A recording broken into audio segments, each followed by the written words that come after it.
All right, there we bourbon. It's here. Another virtual bar appearance by the great Javier Mackey, retired Green Beret. Hopefully, will be following in the man's footsteps who I introduce next, along with Joe Kent, currently running for the Washington State District 3 Congressional office. We'll be rocking the Joe Kent for Congress shirt. Awesome. All right. So that's who I'll be speaking with tonight. They're going to tell you a little bit about how their paths have kind of crossed throughout their careers and overlapped. And then we'll get into Javier's foundation that he wants to talk about a little bit more. And I know it's a great effort and there's a lot that's been going on and that he's been pushing with that.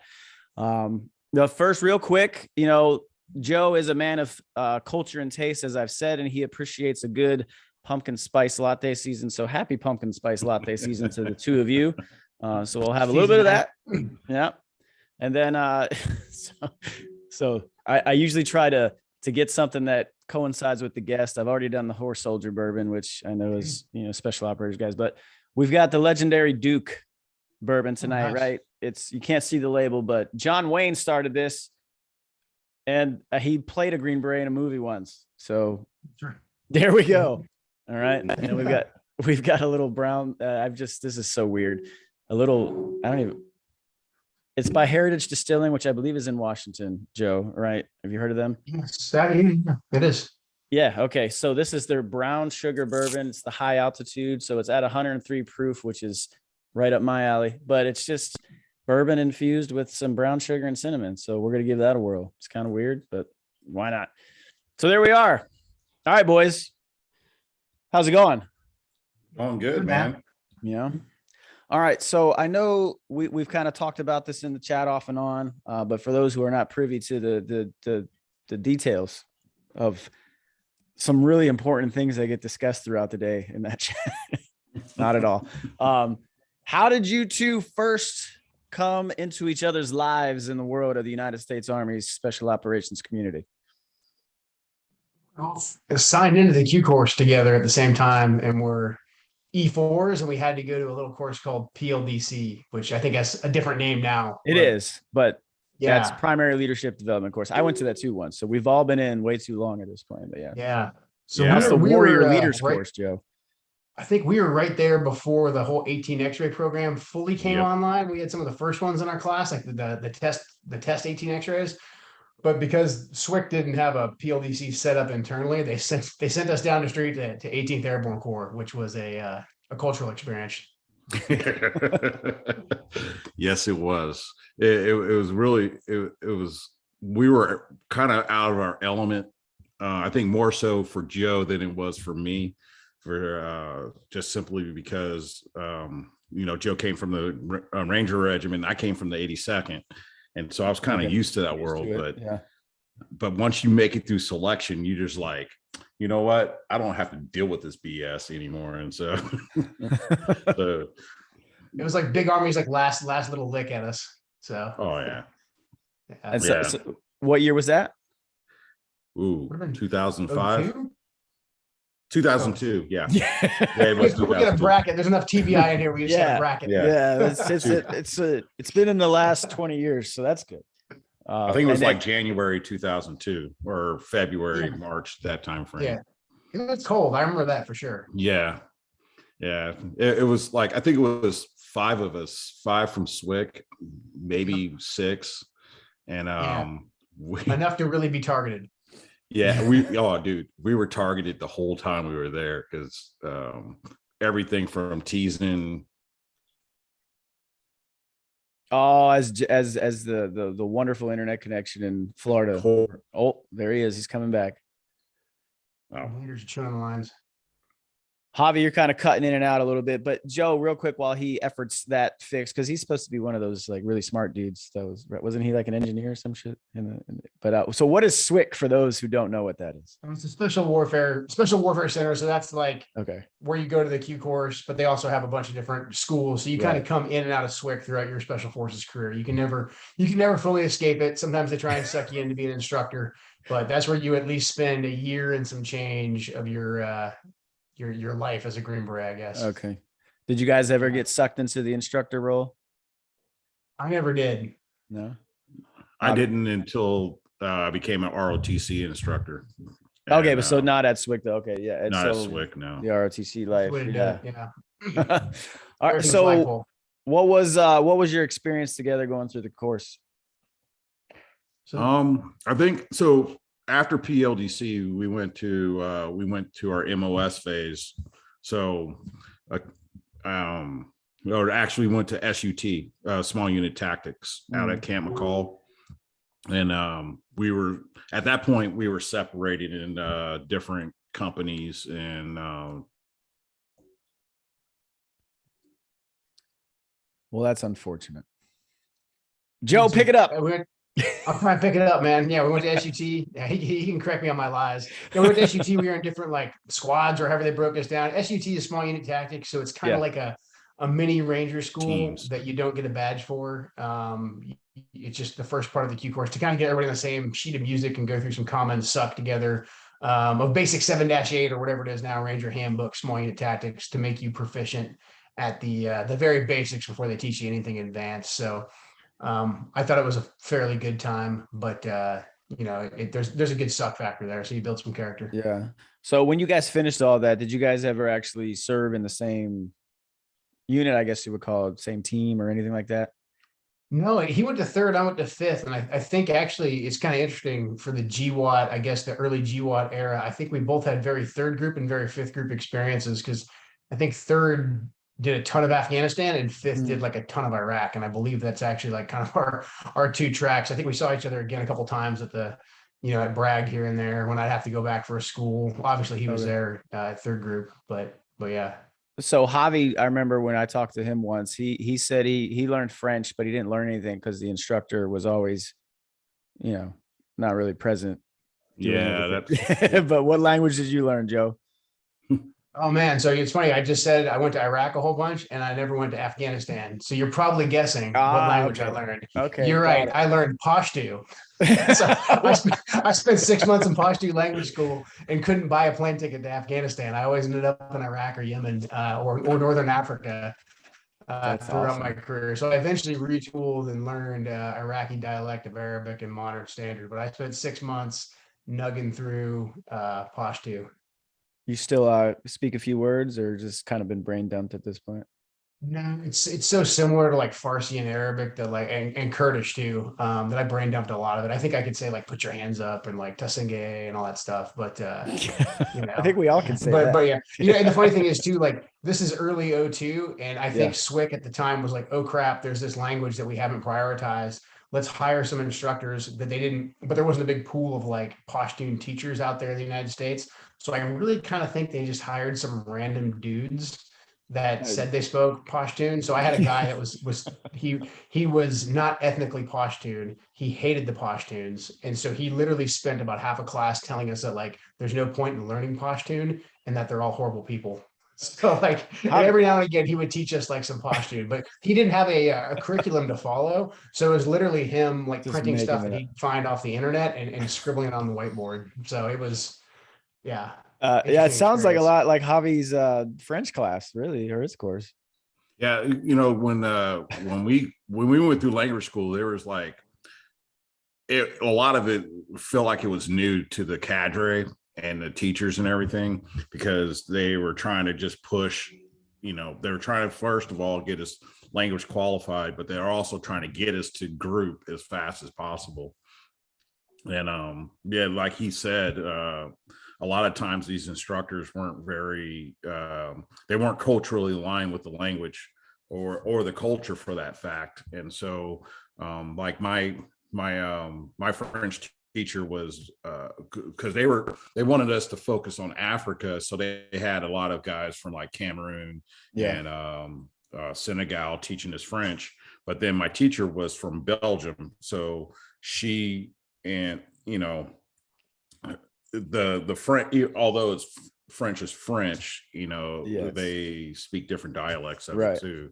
So it was there was a lot to be, like I would go like where I would work with the French commandos in Afghanistan and try to converse with them in French, and then they wouldn't understand a word I'm saying because I was primarily taught with the Flemish flair to it, or an African flair. So they said, man, you just sound like you got a bunch of marbles in your mouth. So that was going to be my question to both of you, is based on the language that you learned, did you ever have issues? Obviously Javier did. Like, was that of any value to you over there, or was it you guys just kind of learned more with just the day-to-day interaction with the guys you were working with rather than relying on the language? When in Pashto, I at least knew the foundations of, like, there's some difference, but if I knew how to read or sound out words.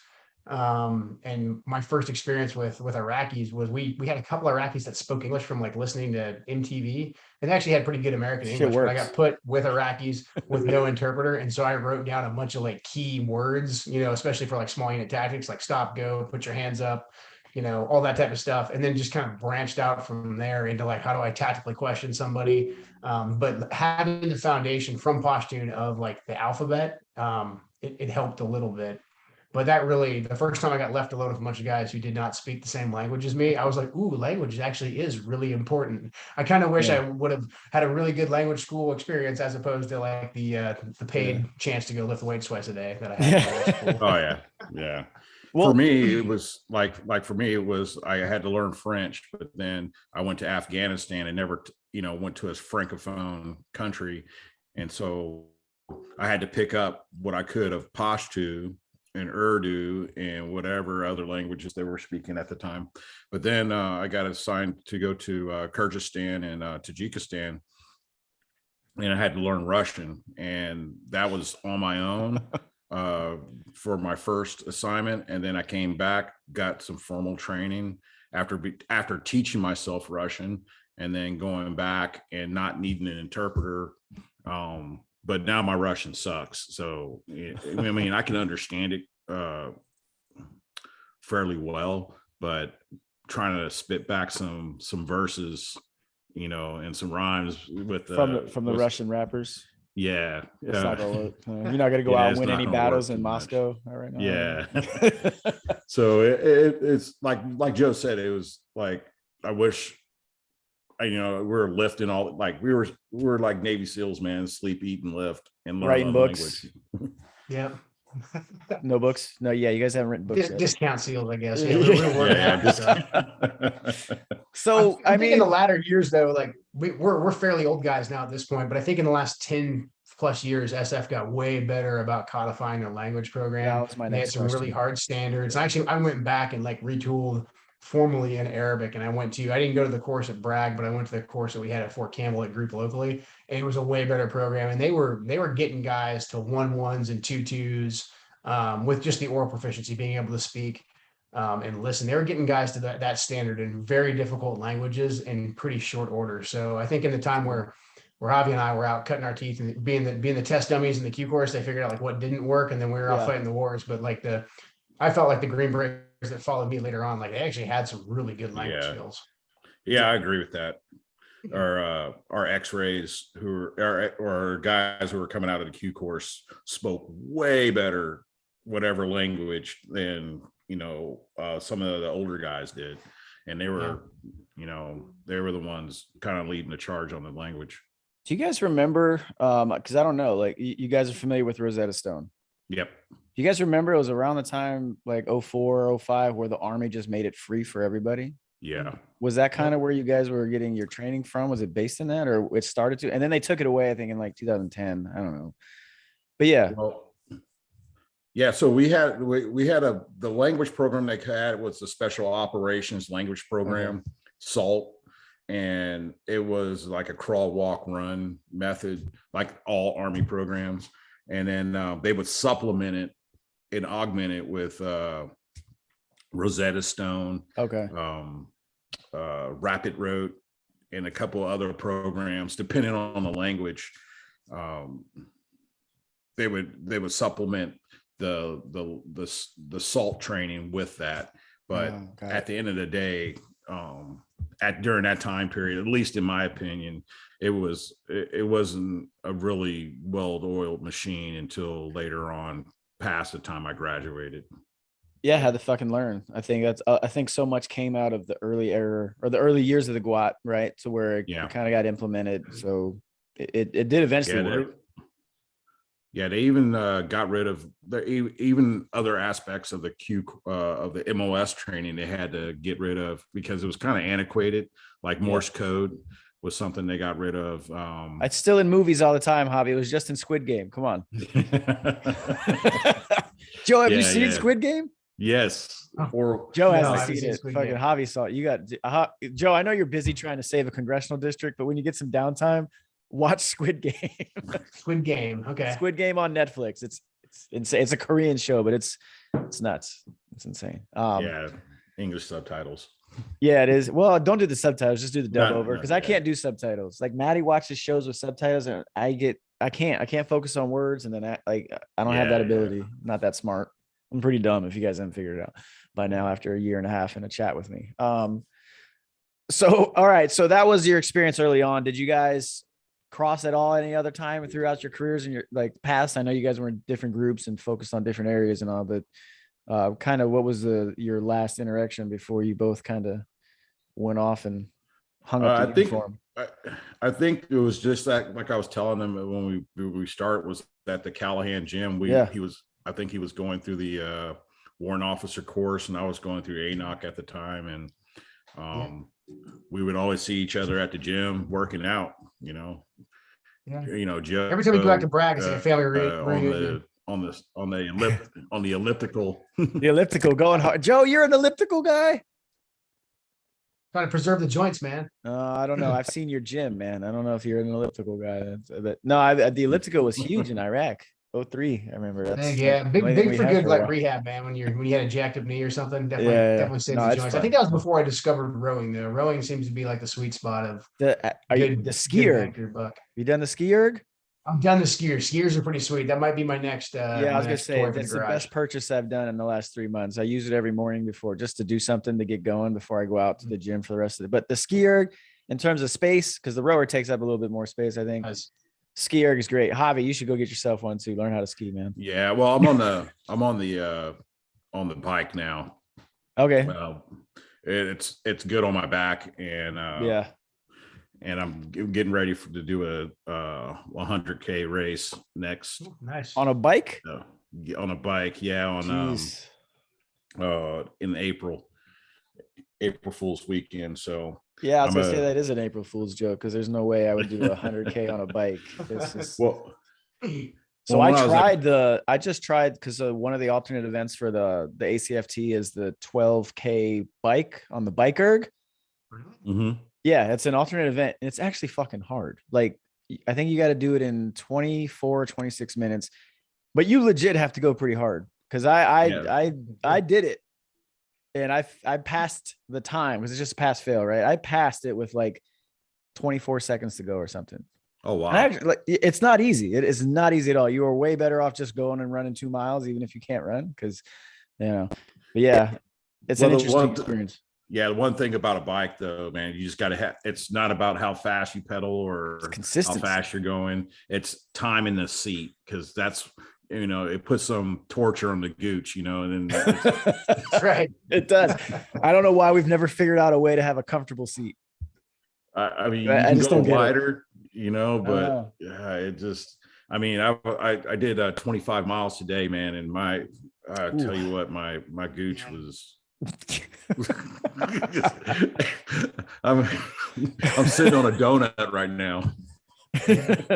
This is the quality material that Joe sets himself up for. So, speaking of which, so Joe, you got about 8 minutes left, right? I know I don't want to keep you on. So give us kind of an update. How's the race going up there in the great state of Washington, where you will be soon, hopefully, the congressman of District 3? Man, I feel like it's going really well, but what would I know? This is the first time I've done this. So, but it's working. Getting good momentum, man. Got some good endorsements. Got Trump's endorsement, which is key. Yeah. General Flynn, a couple of great congressmen, Gosar, Gates, and then some other organizations have endorsed as well. So we're doing good. It's just it's a grind, man. Got to be out there kind of every day, hitting key events and then just talking to people. So the biggest hurdle we have to overcome really is just name recognition. The woman I'm running against, she's got 11, 12 years. By the time we go to the polls, she'll have 12 years of name recognition. So really just getting the message out there to people as much as we can, and just trying to penetrate either through the media or through actual on the ground engagements has been the effort, man. So like this summer was busy because all these different fairs and outdoor festivals that we have up here, we're just, as we'd say in the military, target rich environment. So you get out there and it's like recruiting, man. Yeah, it's you're basically recruiting, but just for yourself. So that makes it worth right. it. Yeah. It's like key leader engagements, man, all the time. Yeah, all day, every day. That's what it is. Have you I got a real quick question. Yeah, go ahead, Joe. Have they had the primaries yet for your district? We have really late primaries, and we have a weird system here too. We have jungle primaries, so we don't have partisan primaries. So you don't register by political party in Washington State. It's everybody goes into one big batch in the primaries, and the top 2 vote getters, regardless of party or anything else, they move on to the general to face off against each other. Okay, and we do it really late. Our primaries not till August. Okay, but I remember you had that poll a few months ago, and you did really well. So how are you? How are you doing now? Internally, at least. Yeah.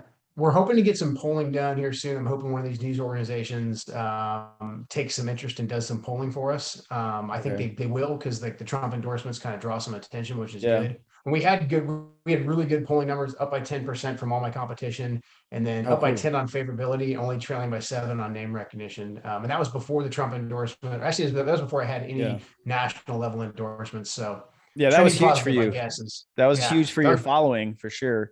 So that's my follow-up, Joe, because I would be disingenuous to some of the people who really, really like you, but they have questions just based off of that. And so what do you say to someone who like they're behind your message, they want to get behind your candidacy, they like you, they want to support you, but they still have reservations because of former President Trump, right? So that's a fair question to you, I would assume.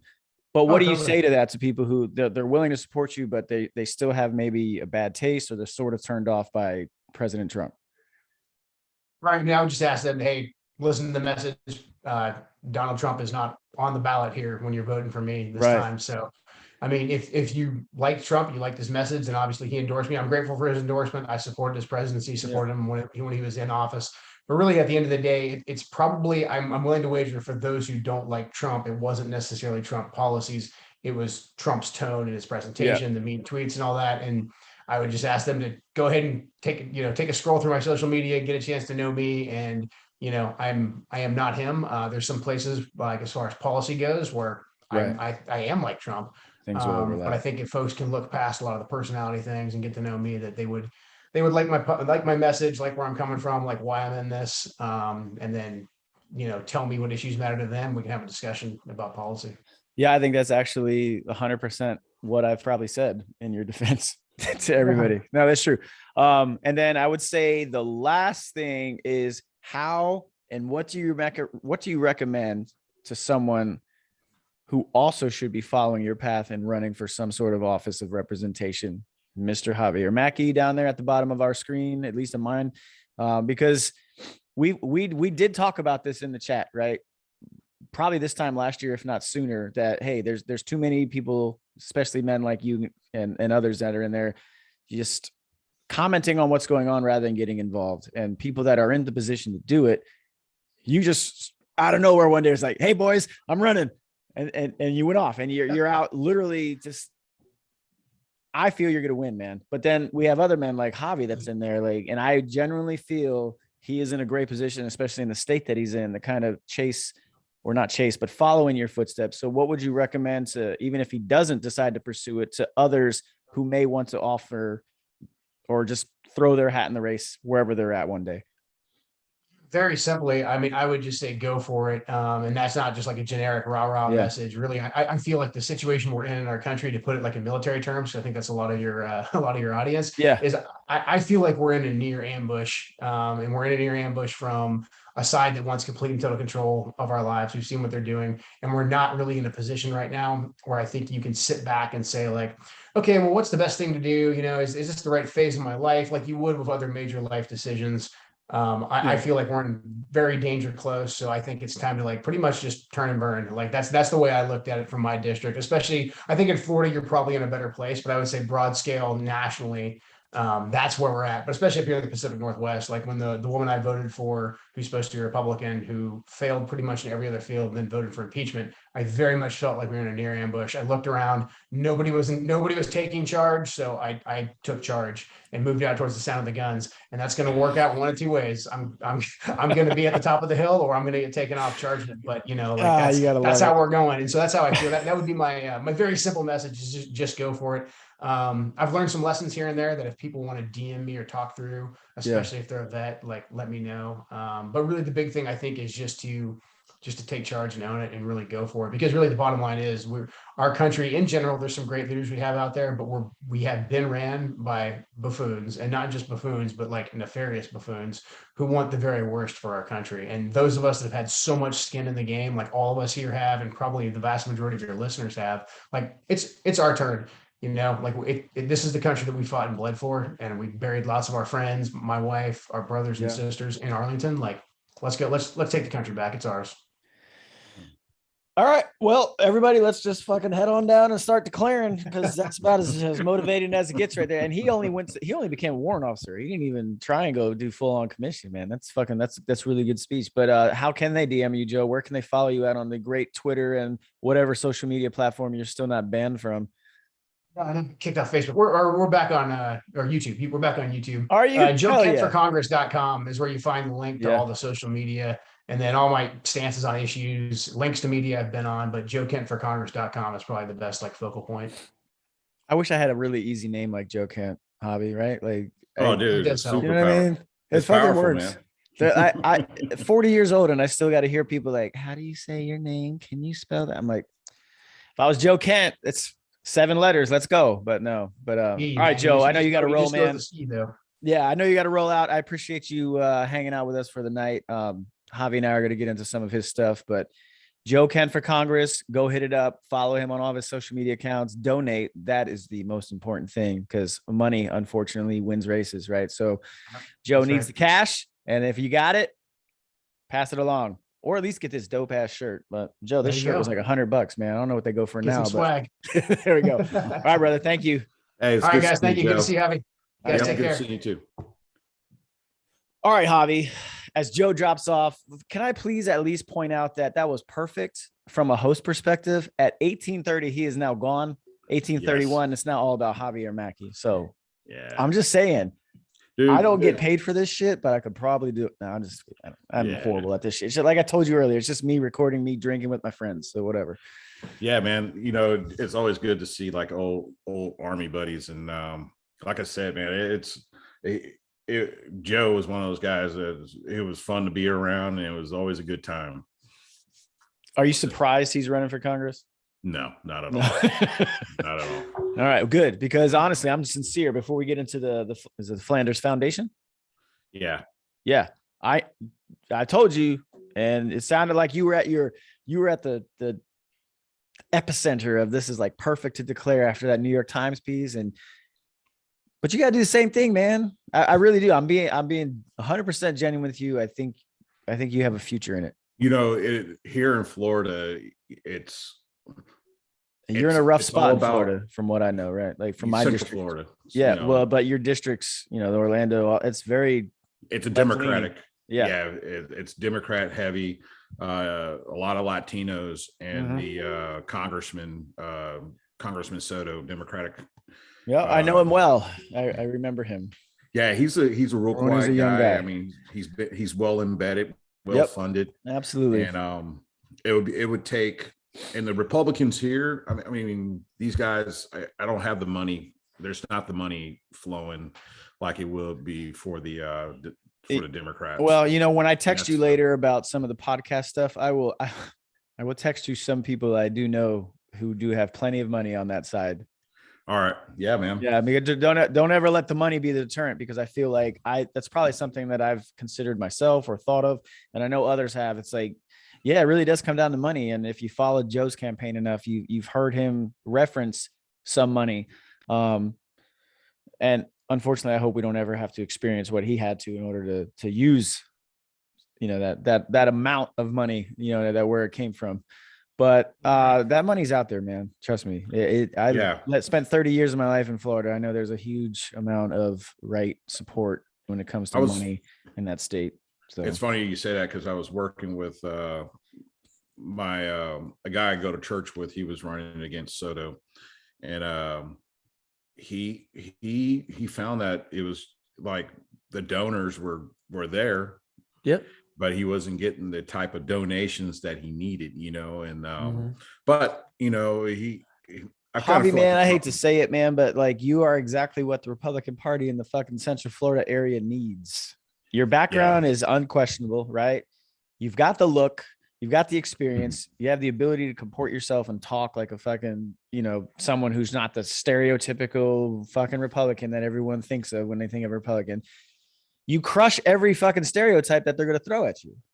Yeah. And then it just comes down to the issues, right? And I get it. Right. Like I said, I know who Soto is. He's a good politician at this point. He started at the state level, and I've seen him talk, and it's not like he's very debatable. He's present. That's it. None of these guys are, man. It comes down like when you're younger, right? So like, you and I are probably close to the same age or very close. But yeah. When you're younger, you look at these guys, you see them on TV and you're like, wow. But then as you get older and you have life experience and you've been around some of this stuff, dude, they're just a fucking man, just like you and I. They ain't fucking special. They just have a title in front of it. There's nothing to be intimidated by, especially with your background. And that's why I do urge you to run, because your fucking background, man. You're not the guy that just works at fucking Walmart hanging out flyers and shit, who's just wants to run for Congress one day. Like, been there and done it, and sacrificed a lot to do it. Yeah, you know what I mean. I'm working through some things right now to free up that battle space for myself. Good.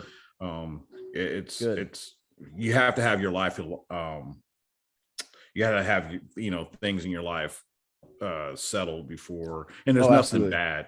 You just can't jump into this and have a bunch of issues lingering. So that's one of the things that I'm trying to make sure that I don't put my wife and my kids through. Right. No, that's 100% understandable, man. So that's part of it. And the other part of it, it's all about taking that first step, and like Joe just said, fucking take it.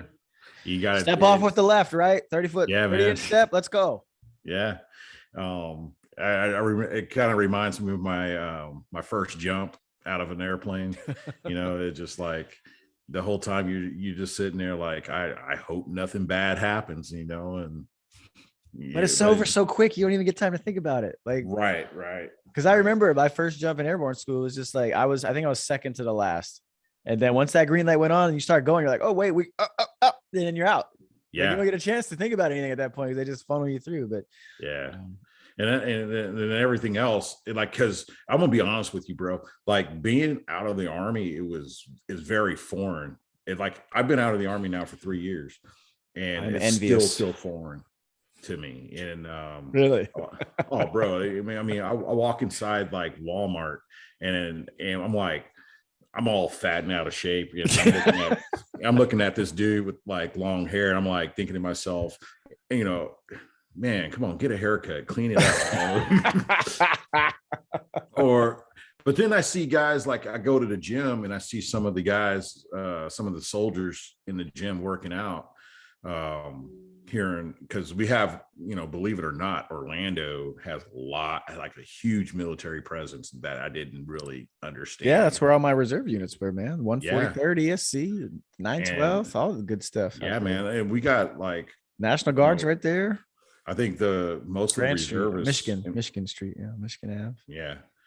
Yeah, right over by the airport. Yeah, Michigan and Grant. There's all kinds. But yeah, man, these guys work out every day, and I'm sitting there like, man, I kind of miss wearing a uniform. There's that. Yeah. I miss that camaraderie, but at the same time, man, I'm just so glad I'm out of. I get both sides of it, man. Training.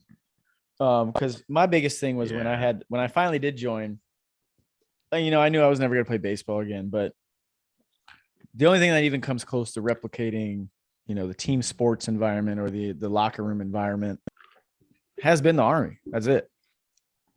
Like there's no other profession to where you can just sit around, talk shit to each other all day, not have any repercussions really. And at the end of the day, you just go do something that you all have to be invested in. Right. And that's sports, and that's the Army. right? Like, so, hey, we sit here, talk shit, we bust each other's balls, and then we go do what we have to go do, and then we come back, and tomorrow's Tuesday, we'll do it again, right? So yeah, no, I get it, man. And I don't know, probably because I'll be leaving a very different slice of the Army than you did. Honestly, if I could leave right now, I would, man. I won't miss it for a second, but I'm not coming from your background. So yeah, that's me. Yeah. I mean, dude, I get it, man. But there's an aspect that you will, like, no matter how much you say you won't forget it, like you won't miss it, there's going to be something that you do miss, and I'll miss it. I'm just saying I won't mind leaving. That's what I'm saying. Yeah, I will definitely miss it. Like, I mean, especially now, I just got my pinks and greens all done, bro. Like, yeah, bro, that's like a reset. I know. Like, damn, let's re-up for another 10. But I can't. Yeah, man. I'm already. I'm kind of jealous, bro, because those are some sharp uniforms, bro. All I want to do is like what Nick was saying, is I just want to get the bomber jacket. But that thing's like $400, man, and then you can't find them. If I get the bomber jacket, I don't know, man. So check this out. I had a cadet who he loves 670-1, right? And that's the Army regulation for how we wear military wear an appearance of the uniform. Yeah. And so he found out that if you're in Army dress, you can wear a cape. This is true. And if you remember the movie Basic, which was horribly done with Samuel L. Jackson, because in one scene he's an E4 with specialist rank, and another scene he's an E8. It's really weird. Right. But anyway, no, you're right. But he does wear a cape in that movie. Yeah. And so we had a ball, or a little military ball, and he busted out this cape, man. It was awesome. I hated it. I hated the fact that he wore it, but you know what? He was dope. In regulations, and I couldn't say anything about it. You know what? I'm gonna make a note of this, because I'm gonna buy me a cape next, I think. I don't think I'm gonna find one. So what's the dress? What's the Army dress uniform now? That's the pinks and greens, yeah. But it doesn't go like 100%. No. It has to be. You're talking about like the formal one. I don't know, because I was just at this wedding over this past weekend, and there was a major, and he was still wearing that black ceremonial one with just the little small medals and shit. Yeah. And then I was wondering also, because we went to Arlington for the first time, and the guards of the tomb, they're still wearing the black uniform, which is technically the ceremonial uniform that they're supposed to wear. Because I thought, like, if we want to make this look even doper than it already is, let's get these boys some pinks and greens, man. But yeah, man, I don't think they're going to do that. It seems like that's going to be the traditional uniform for them. What was your impressions of Arlington? Man, I was like, it was hard. It really was, because I went to Braxton's, the guy Sergeant Khan. I went to that grave, and man, I didn't even know that dude, but just reading that book that Braxton wrote and knowing what he did for him, like, dude, I teared up, man. Like, that was hard. And then just seeing how it just goes on forever, and they're expanding it. Yeah. There's construction going on to expand it, and then watching the change of the guard, like, it's hard in that instance, because, fortunately I was with, Maddie and her mom, and they're very respectful of that process, but there's still so many people that look at it like, oh, it's a fucking show. It's, tourist and shit. And it's like, you got people doing their stupid fucking selfie sticks and, taking pictures of themselves in front of shit. And I get it. It's just the world we live in, but man, it was tough. It really was, for the first time. Cause the only other time I've seen it was in 2012 when I ran the Army 10 miler, and you run by it, but I'd never really been in it until then. And it was tough, man. It really was. The first time I went was in I think it was 2006. And I think it's the only time I have actually set foot on the Arlington Cemetery grounds. And we were there to see Master Sergeant Tony Yost. He was a third group team sergeant, and he died in IED in Iraq in 2000. I want to say it's 2005 or 2006. He died. I feel like I saw that name. Like, he might be in the same row, or the row right behind Sergeant Khan, because all those guys were right in 2006. Yeah, like, Anthony Yost is his name, Master Sergeant Anthony Yost. We call him Tony. He was big Native American Master Sergeant. He, if I remember correctly, he walked into a building that was booby trapped and he tripped it. And so the building collapsed on him. Jesus. But yeah, we went up there to represent their group, just to kind of just be there for the burial. And then we hung out there for the day, and I don't know, I can't remember if we stayed the night or we headed back that evening, who knows. But yeah, it was a good trip. It was the first time I got a speeding ticket. Well, I didn't get a speeding ticket. I got pulled over for speeding through Virginia, and you don't want to do that. You know what I mean? I just told the highway patrolman, I was like, hey, we're heading to Arlington for a funeral. And he was like, all right, man, just slow it down. So, but every time I've gone through, it seemed like every time I've gone through Virginia, I've gotten pulled over easily. I don't think I've ever well, no, I did. Yeah, because Eustis is in Virginia, right? Fort Eustis? That's West Virginia. Yeah. No, that's Virginia. Yeah. I think they have Eustis, Fort Lee. Yeah. And you got Fort, you got those two training posts too.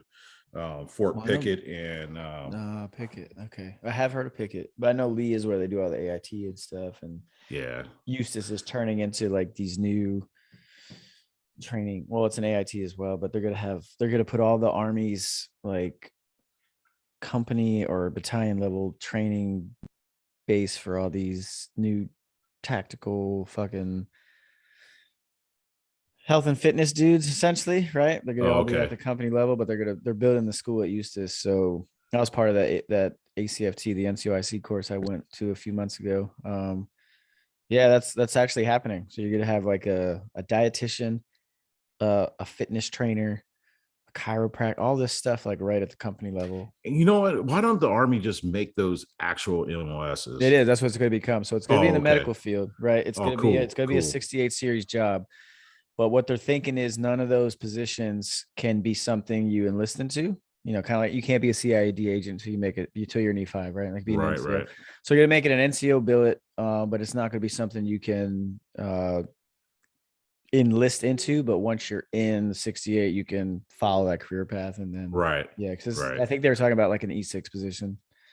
Yeah, I'm thinking, man, that they need to make more jobs like that. You know what I mean? Yeah, no, it's a great way to go. And like I said, I almost wish I was joining the Army now, man, just to see. But there is enough of me that's just like, yeah, I'll do my own thing. But yeah, that is good. It's a great focus because for so long, man, you just had to be either you had to have a squad leader or a fucking platoon sergeant who was just into fitness and working out and would show you stuff.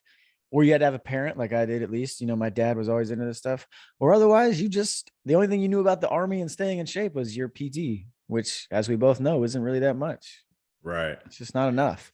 There's this book called Appel, and it's about this Canadian helicopter pilot whose military career, took him to the French Foreign Legion.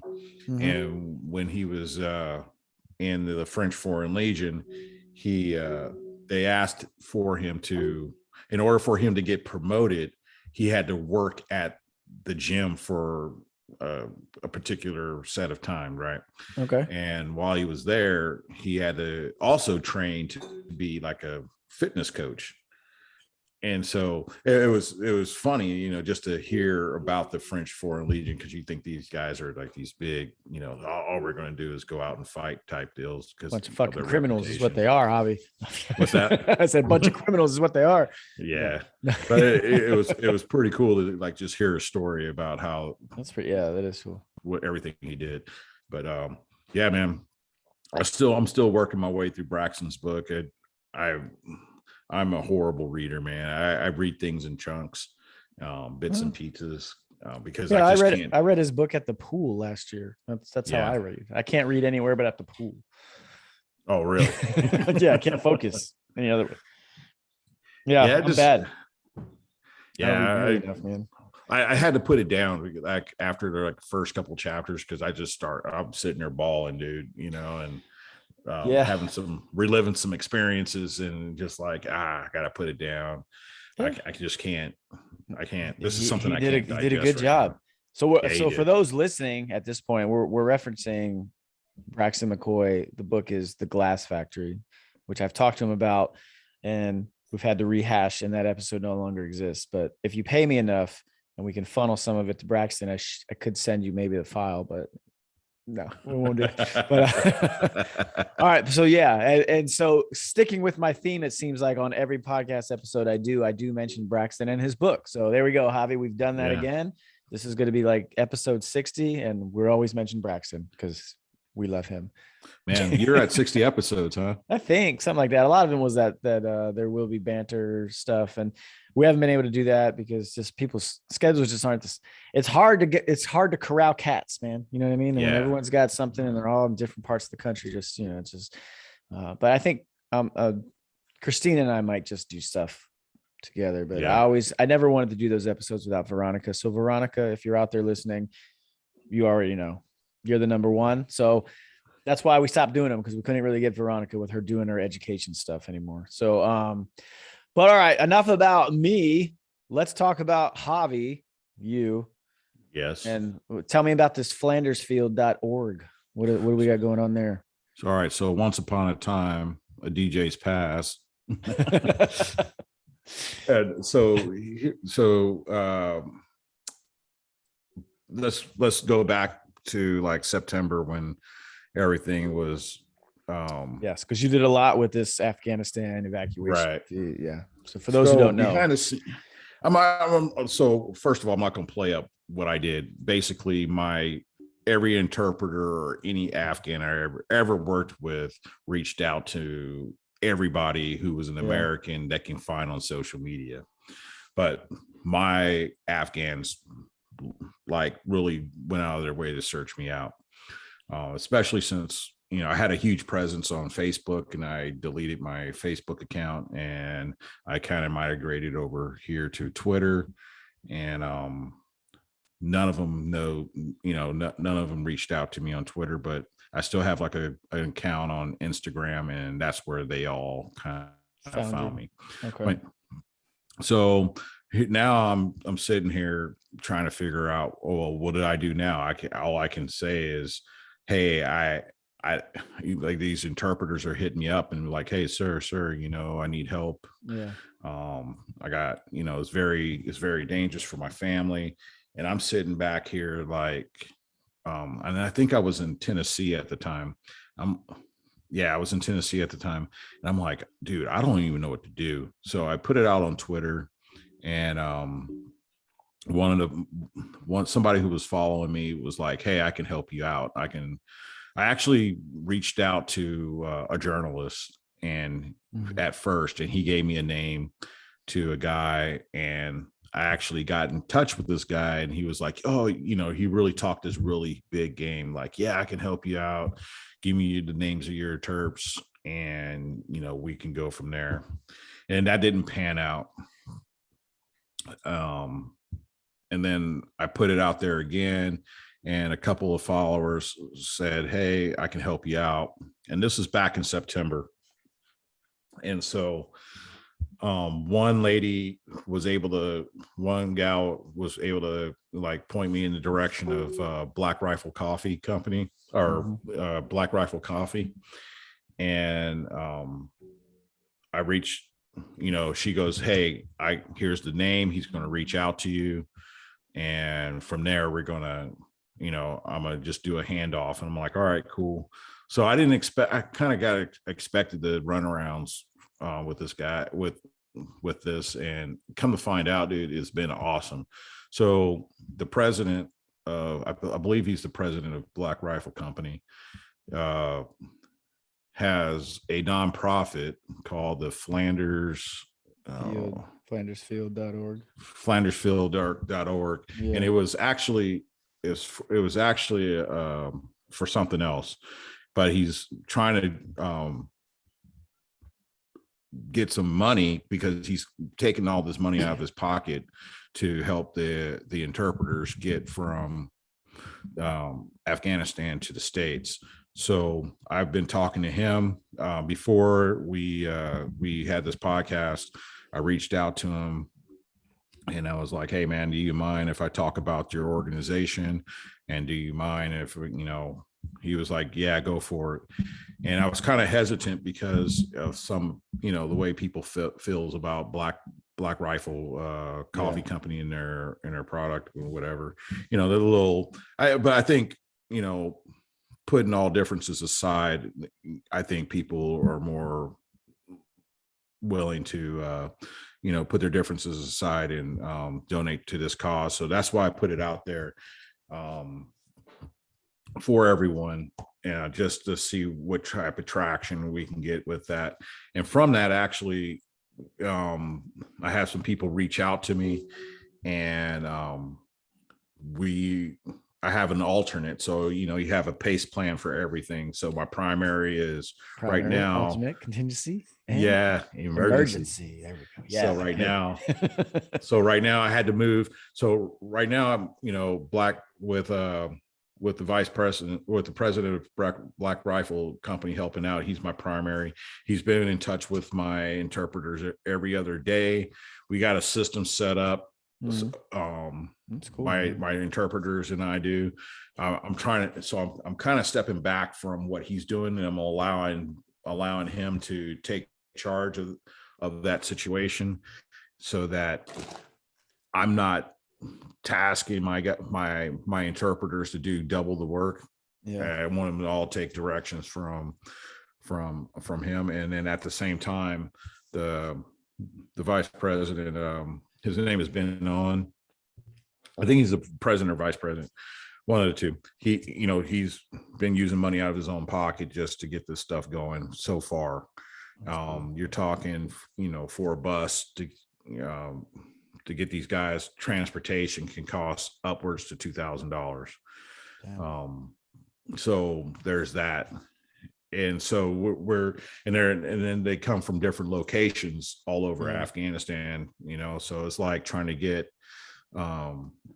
herd cats in a state the size of in a country the size of Texas, to all get them to go to Dallas when you have guys in Austin, Corpus Christi, Texarkana, so forth and so on. So super easy. Yeah, so it's the logistical support for a lot of the funding, he was telling me, will go to just the logistics alone of getting these people to one location so they can get on a bird because what happens is their civ, that's the ultimate thing, is their civ, they get their civ number, and then once they get their civ number, whatever the process is after that, I'm not really sure, but there's just a bunch of paperwork that has to get done administratively. They have to get their passports issued, and then once that's all taken care of, man, it's just a matter of waiting for an opportunity for a bird to land to pick them up and get them to the States. And right now I have a half a dozen interpreters with their families. I'm kind of estimating anywhere between 45 and 60 individuals total. Still that's waiting. A lot, that's a lot of seats, that's a lot of gas, that's at least a aircraft, so it's, and they're still in Afghanistan. They're still in Afghanistan. Okay, wow. Damn. And like, as far as saying where they're at, I tell them, because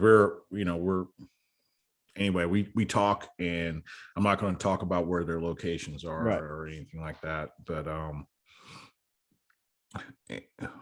just out of protecting who they, because the situation absolutely is, but yeah, man, it hurts seeing some of their, one of my interpreters called or sent me a text the other day, and he was like, hey man,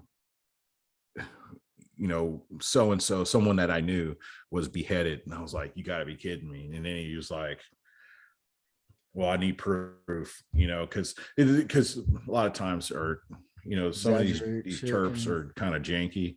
Yeah. And and he was like, sure enough, he sent me the picture, and I was like, oh man, this sucks. But it was someone we knew, but not someone I was helping with their trying to get to the States, because I didn't know, I had no clue this guy was what his situation was. Right. So where do you come out on that, man? Like, because I know it's disappeared from the news cycle, but there's some very different realities that the guys and obviously the women, especially in Afghanistan, are dealing with at this point. So someone like yourself who like I said, served as much as you did and lost a lot of dudes while you were there, were a part of some very significant exchanges in military history, right? That'll always be, written about or studied from that time. And obviously you talked about, Sergeant Robbie Miller before when you were there, and I know it sucks for a lot of us that were there, but what is your overall feeling about how, 20 years ago, we went in to remove someone that we have basically just acquiesced and returned power to? How does that make you feel, man? Yeah, it feels like it feels like we did a lot of things wrong, like not as soldiers. Right, of course not. But I get where you're coming from. Yeah, it's I think the guys who were directing us made some major mistakes, and we should never be in this position. You get kicked, the guys who are making these type of decisions should have been peered out a long time ago.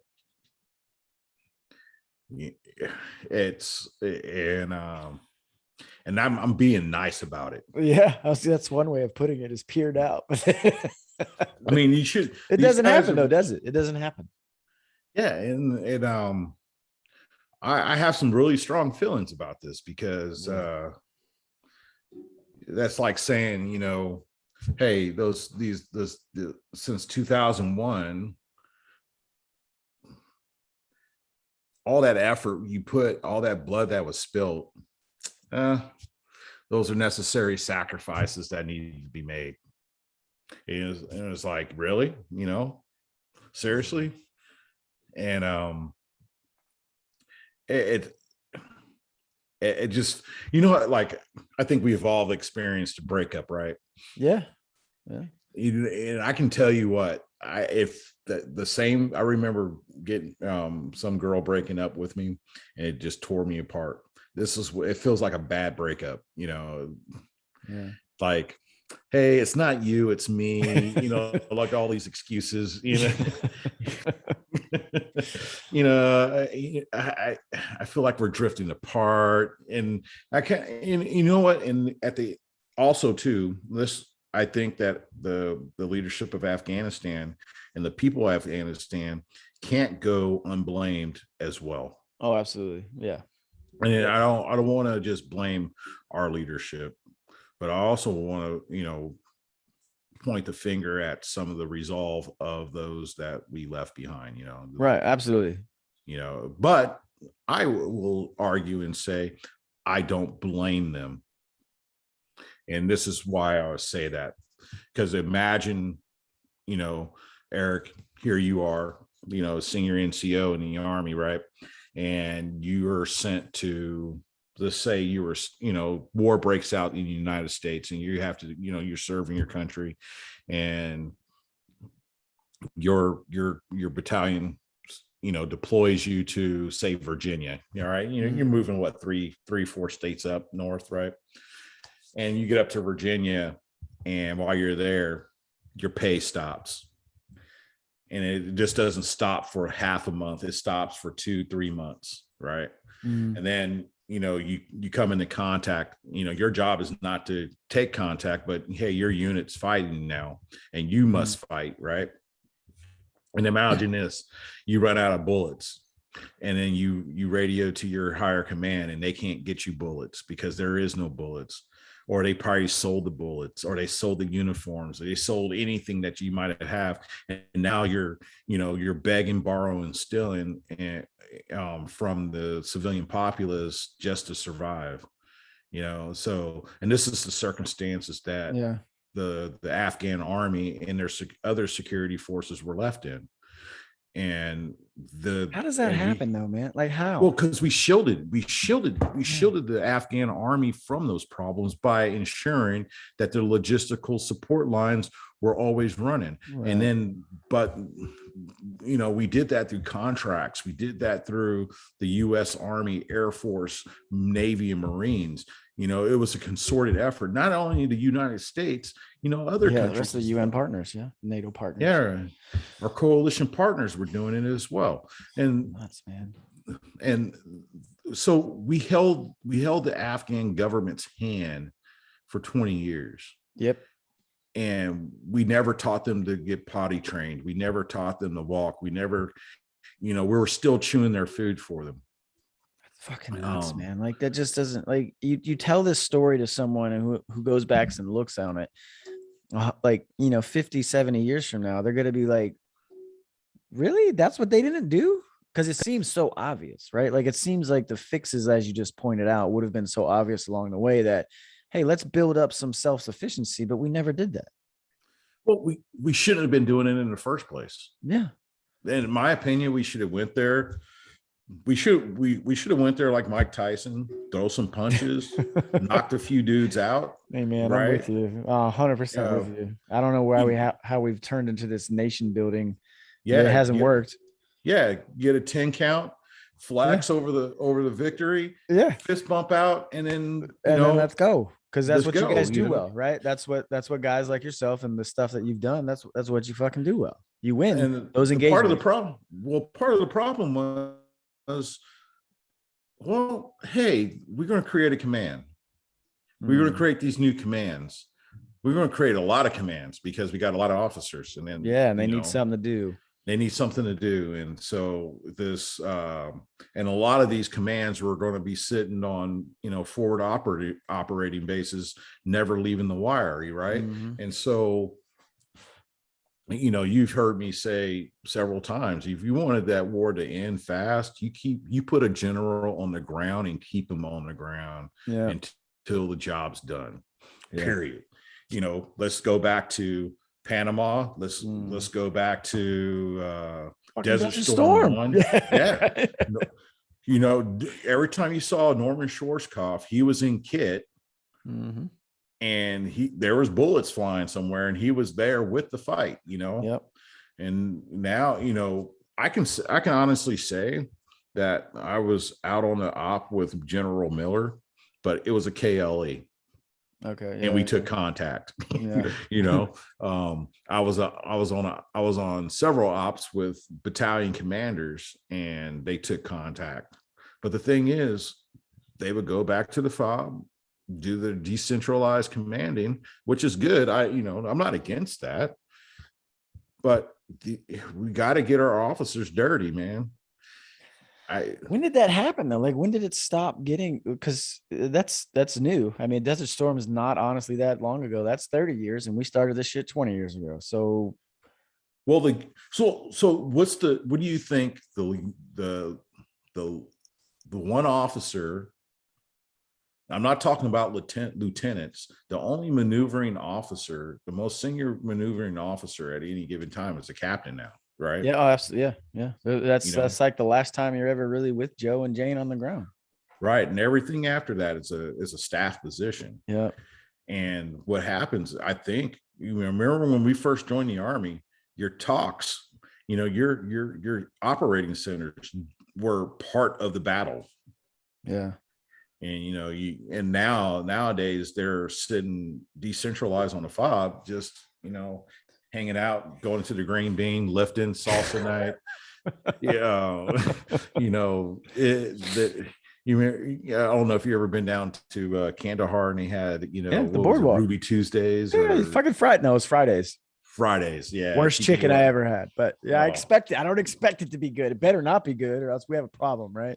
No, I get it. Yeah, no, And it's just, it was a weird time, man. It got weird. Like it really did. And I saw it getting weird when I left Iraq in 04. And it's like, I remember, I probably shared this with you already, but I just remember us pulling, security on the fucking front gate in like May of 2003 at the BIAP at Baghdad airport. And the AFES guy came up. He's like, yeah, in a few months we'll have, Burger King here and you won't have to eat your MREs anymore. And we just thought it was a joke. We just thought he was making small talk and just trying to, make us laugh. Cause it's like, yeah, there's no fucking Burger King here. Sure enough, we had a Burger King at BIAP before we ever had a dining facility. The Bob Hope dining facility opened in September of 2003 and Burger King opened the month fucking before. We had my dumbass sat out inside a fucking Burger King and passed out for 4 hours because I couldn't maintain being awake after an overnight shift. And it was 110 degrees out and I'm dehydrated and overtired. And I passed out waiting for my double waffle with cheese. Oh, wow. But it was a great story. So I won't trade those memories for anything. But it's still dumb. And in hindsight, it's still fucking dumb.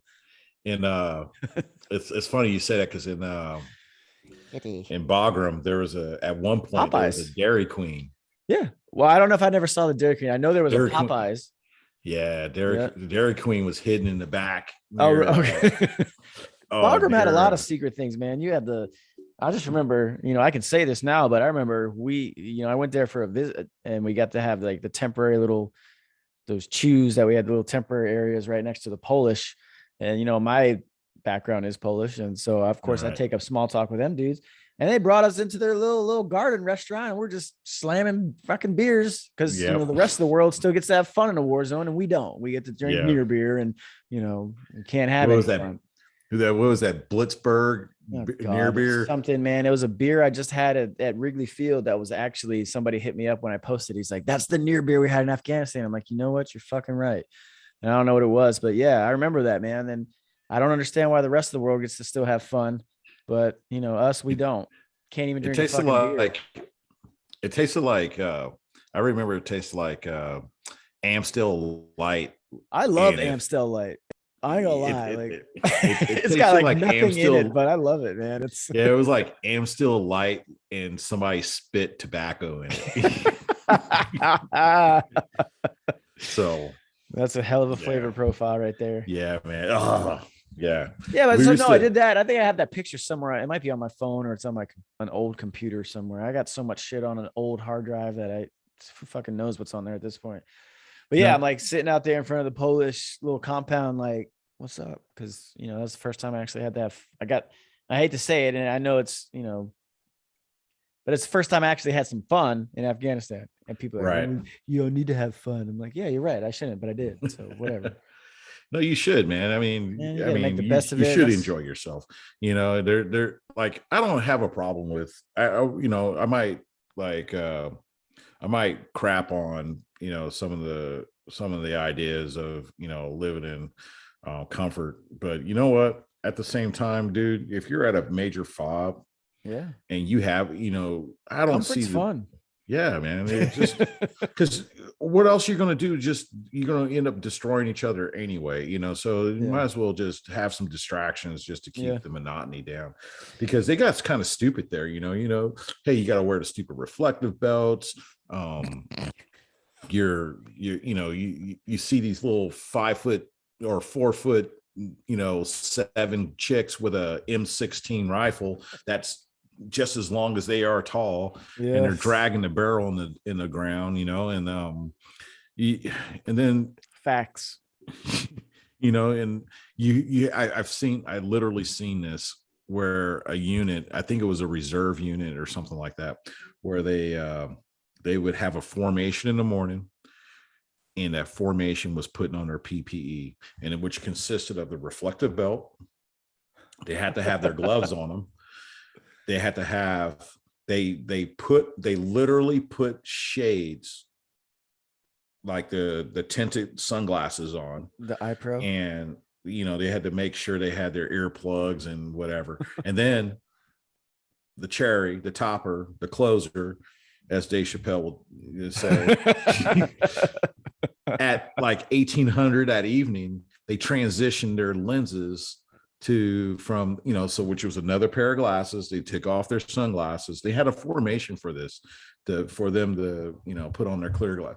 And how did it get to this point? That's kind of stupid. How did it get to this point? But real quick, before you answer that, this is my favorite picture. I don't know if it'll show up. Let me try the lighting. No, I think I've shared this with you guys, but if you can't see that, that was me at Kaya, right? At the Kabul International Airport in one of the cafes. And this is a German officer with a Coca-Cola can in his 9mm holster on his leg. I'll text you this, man. That's what I'll do. I'll text you this because it's great. It's my favorite picture ever. I just remember sitting there enjoying my little fucking coffee. And yeah, that picture should be in your text any minute now. And I'm just like, is this real? This fucking dude, it's fucking real. It really is. It's real. It's my favorite picture. And I honestly want to just print it out and blow it up one day. So if like my daughter ever asked what Afghanistan was like, I was like, right here. That's Germany. So my favorite thing was, so I hired part of my job was hiring workers every day, right?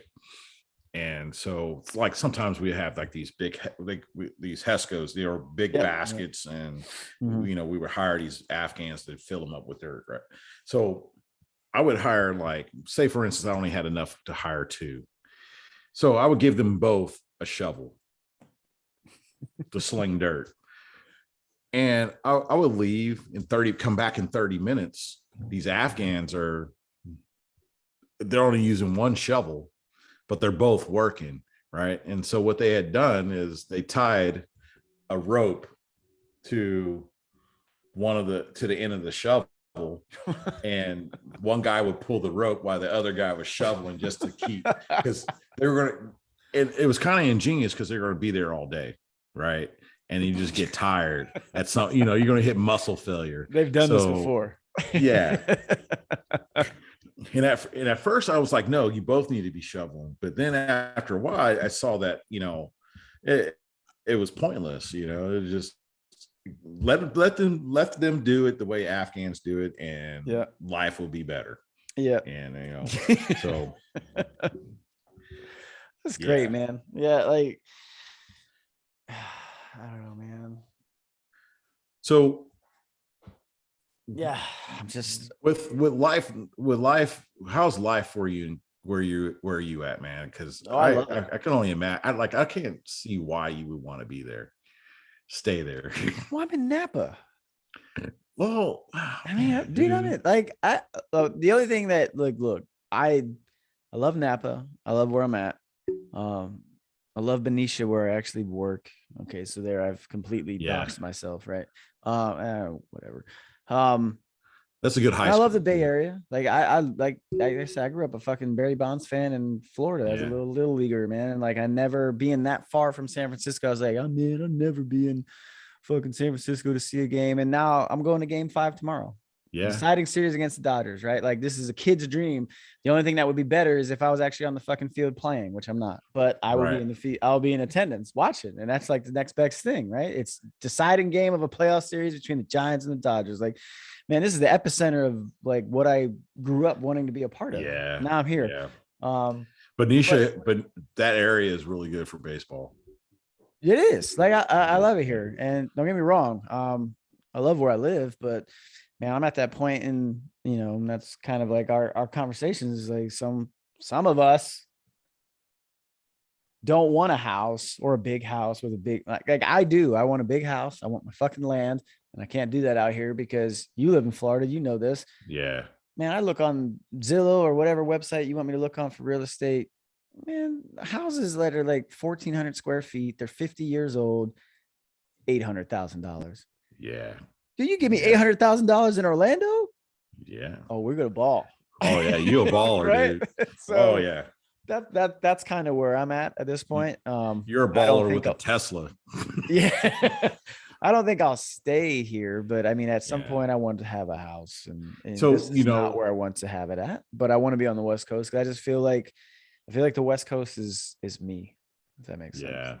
Yeah. I grew up not too far from there, and man, I couldn't get out of that place fast enough, But that's how I was with Florida, bro. Yeah, I mean, it's like probably the same thing. And I know where you grew up at, and I mean, I get it, but at the same time, there's a lot of pluses to this part of the state. Yeah, well, yeah, dude. You're in a, and especially that part of your life right now. Yeah. You know, I mean, dude, you should be like, you know what? I want to kick my feet up. I want to drink. I want to crack open some, some Buffalo Trace and just call it a day, you know. And that's what I do every night, man. It really is. Yeah. It really is. Yeah. My life could be way worse, but I'm in the process of making it way better, and that's all that matters. So check this out, man. So I was back in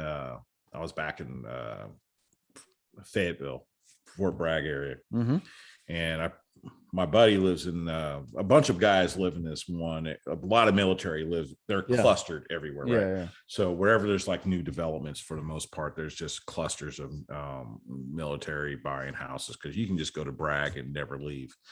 Yeah. Well, a lot of my buddies from group in the 82nd, they just kind of they're all retiring now. And of all the guys, my buddy was telling me, of all the guys that's in the neighborhood, they're all retired and none of them work. They don't have to. They don't have to. You can't do that here. Yeah, I can't do that here in Orlando, Yeah, but Orlando's gotten expensive. I mean, it's not nearly as bad. No, it's not as bad as where you're at, but I mean, yeah, I'm impressed they've managed to keep Bragg down for as many as many contractors and how much money's invested into that base. Oh, dude, there's more money than is being collected, which is good, because what's that Pines place that where all those Southern dudes? Pines? Yeah, where all the SMU dudes and all Southern Pines, and you got Rayford, you got Fayetteville. Nobody likes Fayetteville, so if you're just me mentioning that's Vietnam, right? Isn't that what it's called? That's where you get shot at the strip club. So last time I was there, man, it's dude. I tell people I'm in Orlando, and check this out. I have my concealed carry, and I don't carry my gun as much as I did when I was in Fayetteville. I believe it. I mean, I was there in Fayetteville. We went out once, and I just felt unsafe. Wait, hold on, babe. Come here. Say hello to Javi. Hey. Yeah. No, but Fayetteville was just. I mean, we went out once, and I'm just like, man, I don't feel safe. And it's a military town. Yeah. And I ain't gonna lie, like I didn't go out, but it was my first night trying to get some stuff because I couldn't bring it on the plane or whatever after I had checked into my little hotel on Fort Eustis. But Newport News, like all that area around Fort Eustis, I was just like, man, I need to get back to post because I am in no position to be out here by myself in an area I don't know. I'm just like, this is a little sketch. Yeah, it was. And look at this cat, bro. But yeah, like it seems to be like all the because Jackson's even the same in South Carolina, man. You get around Columbia, there's some, and that's college town too, but there's some areas you don't need to be by yourself in. Oh, bro, like in Fayetteville, you don't go down to Fort Gordon. You're in Atlanta. Is it Gordon? That's Atlanta? Augusta. Yeah. Augusta. Yeah. And that's a pretty city too. It's a pretty small town, but no, but man, dude, it just blew my mind. Like these guys were like, my buddy was like, yeah, nope. Like he's like the only guy in that cluster that's retired, but still works. And he works because he wants to, but he doesn't have to, so it's kind of sad to hear, some of my buddies that guys I've known for years, they're just kind of just like, you know what, I'm just sitting on the porch. I did my time, but it kind of makes you wonder, like, are they adjusted to have it? Where are they at, mentally? That's where I'm trying to figure out. Well, and that's like, I mean, which is what I get where she's coming from. It's like, we're all about going somewhere, but at the same time, don't want to be completely isolated to where there's no city. Because both of us like the city. Like, there's parts of the city that I like, and there's parts of the city that she loves, and the cultural aspect, which I get. But at the same time, like I am, it doesn't matter how big the apartment gets, it's still a fucking apartment, right? you know? Yeah. So, Yeah. I'm in the nicest by far one that I've ever been in my life. But at the same time, like I look at that rent I'm paying and it's not a fucking mortgage payment. So I'm just a sucker.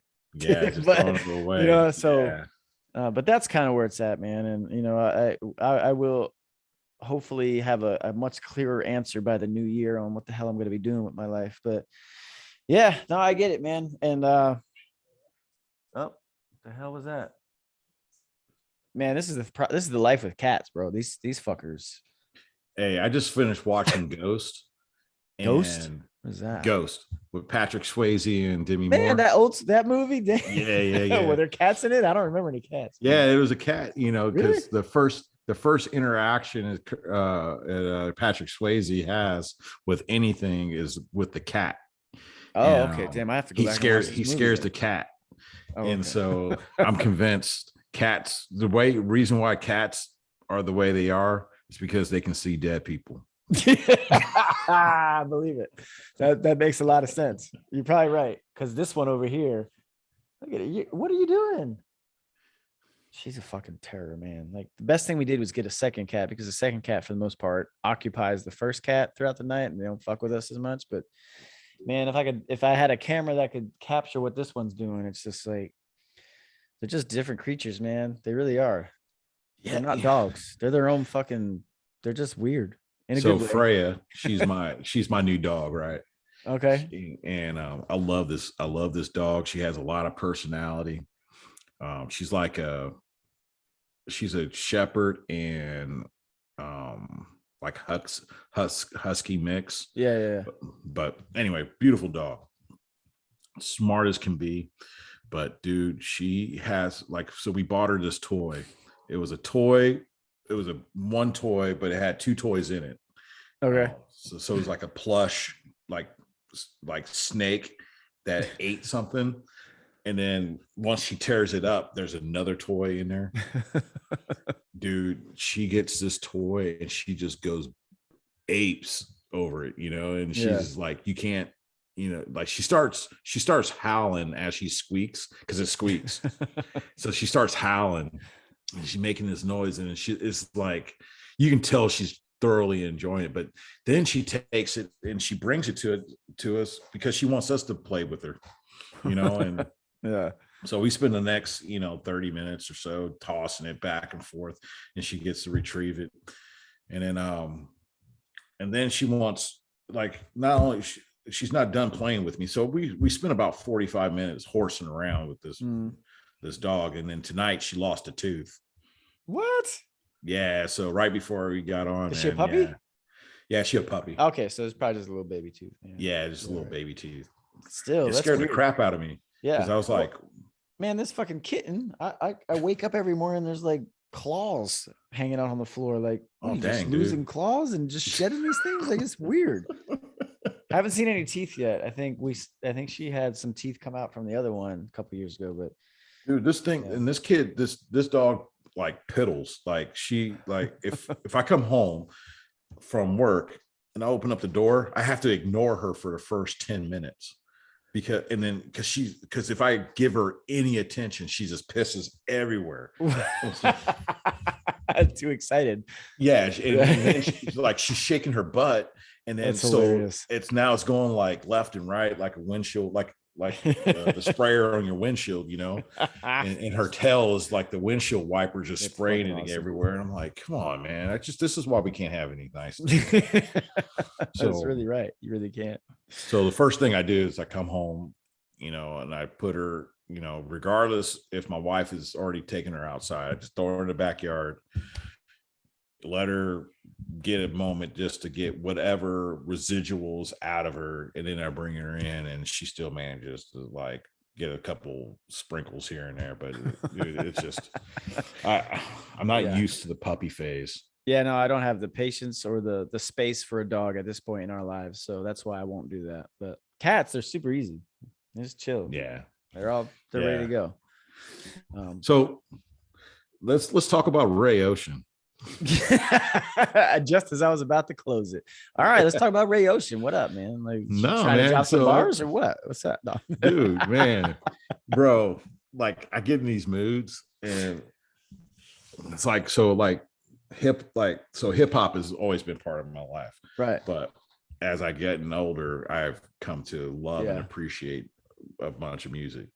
So I don't know how I don't even know I found, we were joking around in our chat and you had brought it up. I think I posted it just because I was like, fuck it, man. I'm not gonna keep things from these dudes. Might as well just show it, right? So man, dude, that I started listening to it. I was like, dude, this is right up my alley. Right up my alley. And that's funny. But yeah, dude, I dig your stuff, man. So there was a lot, man. And you know, I knew so Priceless from my rapper buddy, but his name is Luke. He still lives in Orlando. Luke. But no, I knew, you know, from the time him and I met each other, because we met really young, right? So going back into especially when the online hip hop community kind of evolved, we were both very much a part of that, because I think 3 years older than Luke. But it must have been right as I was about to graduate high school. I was 18 and he was like 15 is where we first came across. So there used to be this message board, and I'm probably sure it still exists, but I don't know. I haven't been on it in fucking 17 years. Rapmusic.com.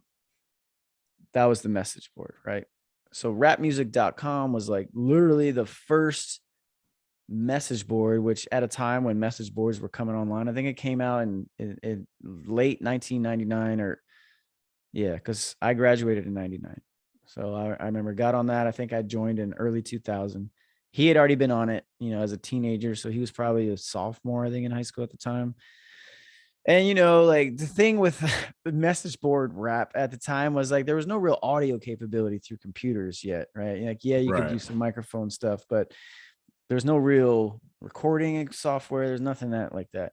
So everybody just kind of came into writing, right? Like you would have like these message board battles and shit. And then you started forming crews and all, like it was, you know, and this was like growing up in New York, but now everybody could grow up in New York from their fucking suburbs or whatever. Cause now you got your own crew. You're not, you know, you're not Brooklyn versus the Bronx. It's fucking you and Idaho and Florida and people from all over making your little crews. And you would have these written little battles where it's like, all right, you owe us 16 bars by 8 o'clock tonight. And we're like, all right. So you just type shit out and you have your little crew battles, right?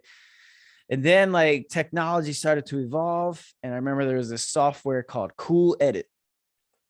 And Cool Edit was the first recording software that came out probably I think I got mine at late 2000. I just remember I was a freshman up in college in New York because I was going to college in New York to play baseball. And I remember I got it. I had this little cheap fucking $10 microphone, and I had to chip the plastic off so it could sit better on my desk. And we just figured out how to record, right? And then you started recording, and then you started having waves, which are like little beats, and like actual beats were getting converted to wave. And then you started having loops, and you could start doing all this stuff. And you're like, oh shit, we can rap for real. And that is what exposed all these little fucking the original keyboard warriors, Javi, right? Because you had a lot of dudes who could write, but they didn't know how to rap. They didn't have any flow. They had no fucking persona, no charisma. They couldn't rap. And you put them over a beat, and it's just like, man, they got exposed quick, because it was just like, wow, you can write, but you can't fucking spit for shit. Like you're not a rapper, you're a writer, right? And that was the big thing that kind of went on from like late 2000, especially early 2001 to like 2003, where you had this transition from the writers who had this huge following and internet fame, whatever you called it.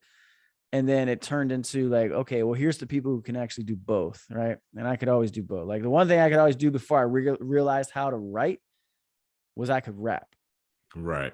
And I learned that from a dude. I remember, I still don't know where this fucker is. He's like the only person who's managed to avoid social media. So Mark Radix, if you're out there, Mark Radix was the guy, probably my freshman year of high school, definitely sophomore year, who was the first guy who helped me kind of write.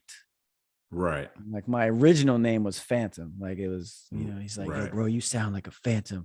Plus you're some fucking white dude. So you got to be a ghost, right?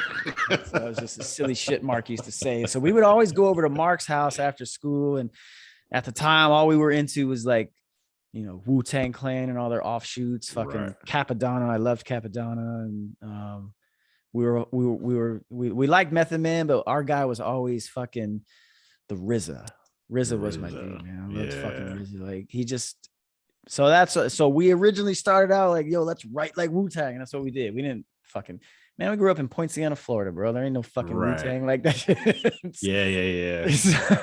But that's how I learned to write. And then the rapping aspect, I always kind of, you know, and of course you evolve your flow as you learn and do more, and you start actually hearing yourself recording. You're like, okay, well, you know, let me enunciate this like this, and let me, you know, do inflection on this word. And it just kind of evolved. And by the time, like, I think 03 came around, right when I was just getting ready to go to Iraq, is when I had like the first like online battle tournament I signed up for on rapmusic.com. Yeah.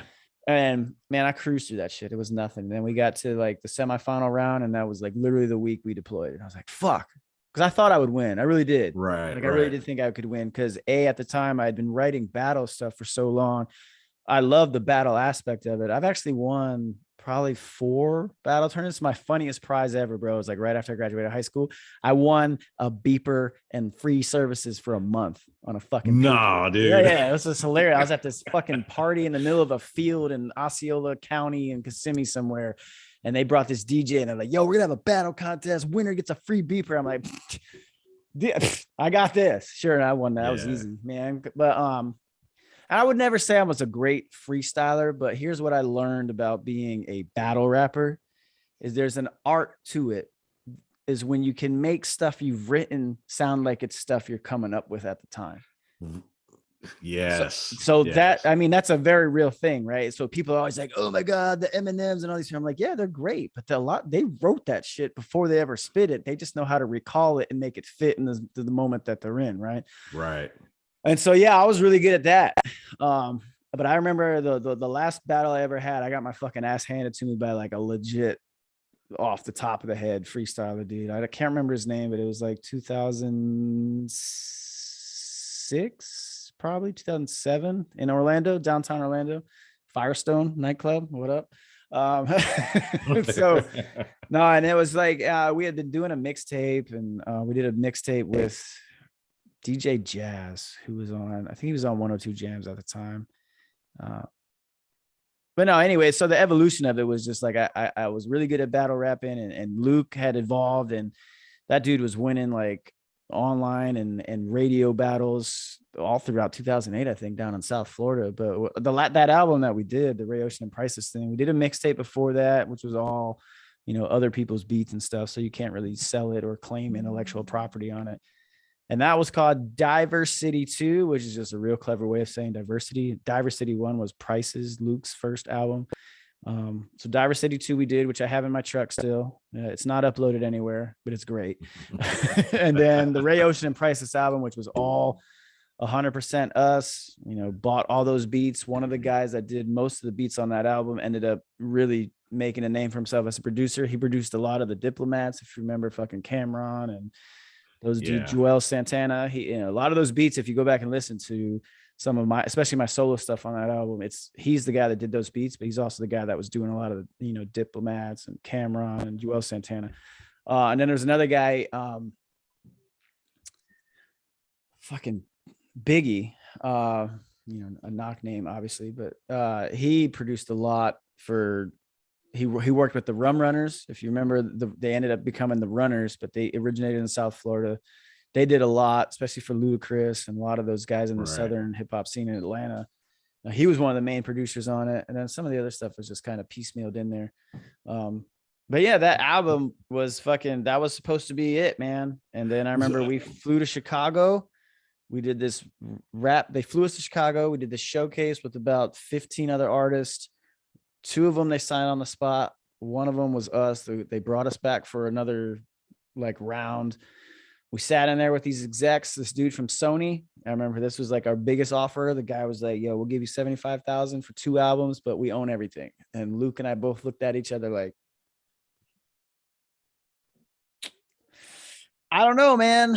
And the only thing that made us say no was he and I both had girlfriends at the time who were pregnant.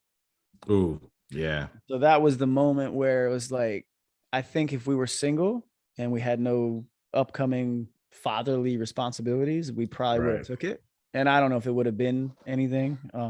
I know we were really starting to build a name for ourselves. And then, especially in South Florida, like we ended up printing 10,000 copies of that album. And I think we sold probably 7,800 of them. And I know we gave away the rest because we didn't want to have any of it. So we made money off it individually, but yeah, man, unfortunately, like the only real answer as to why we stopped is like parenting.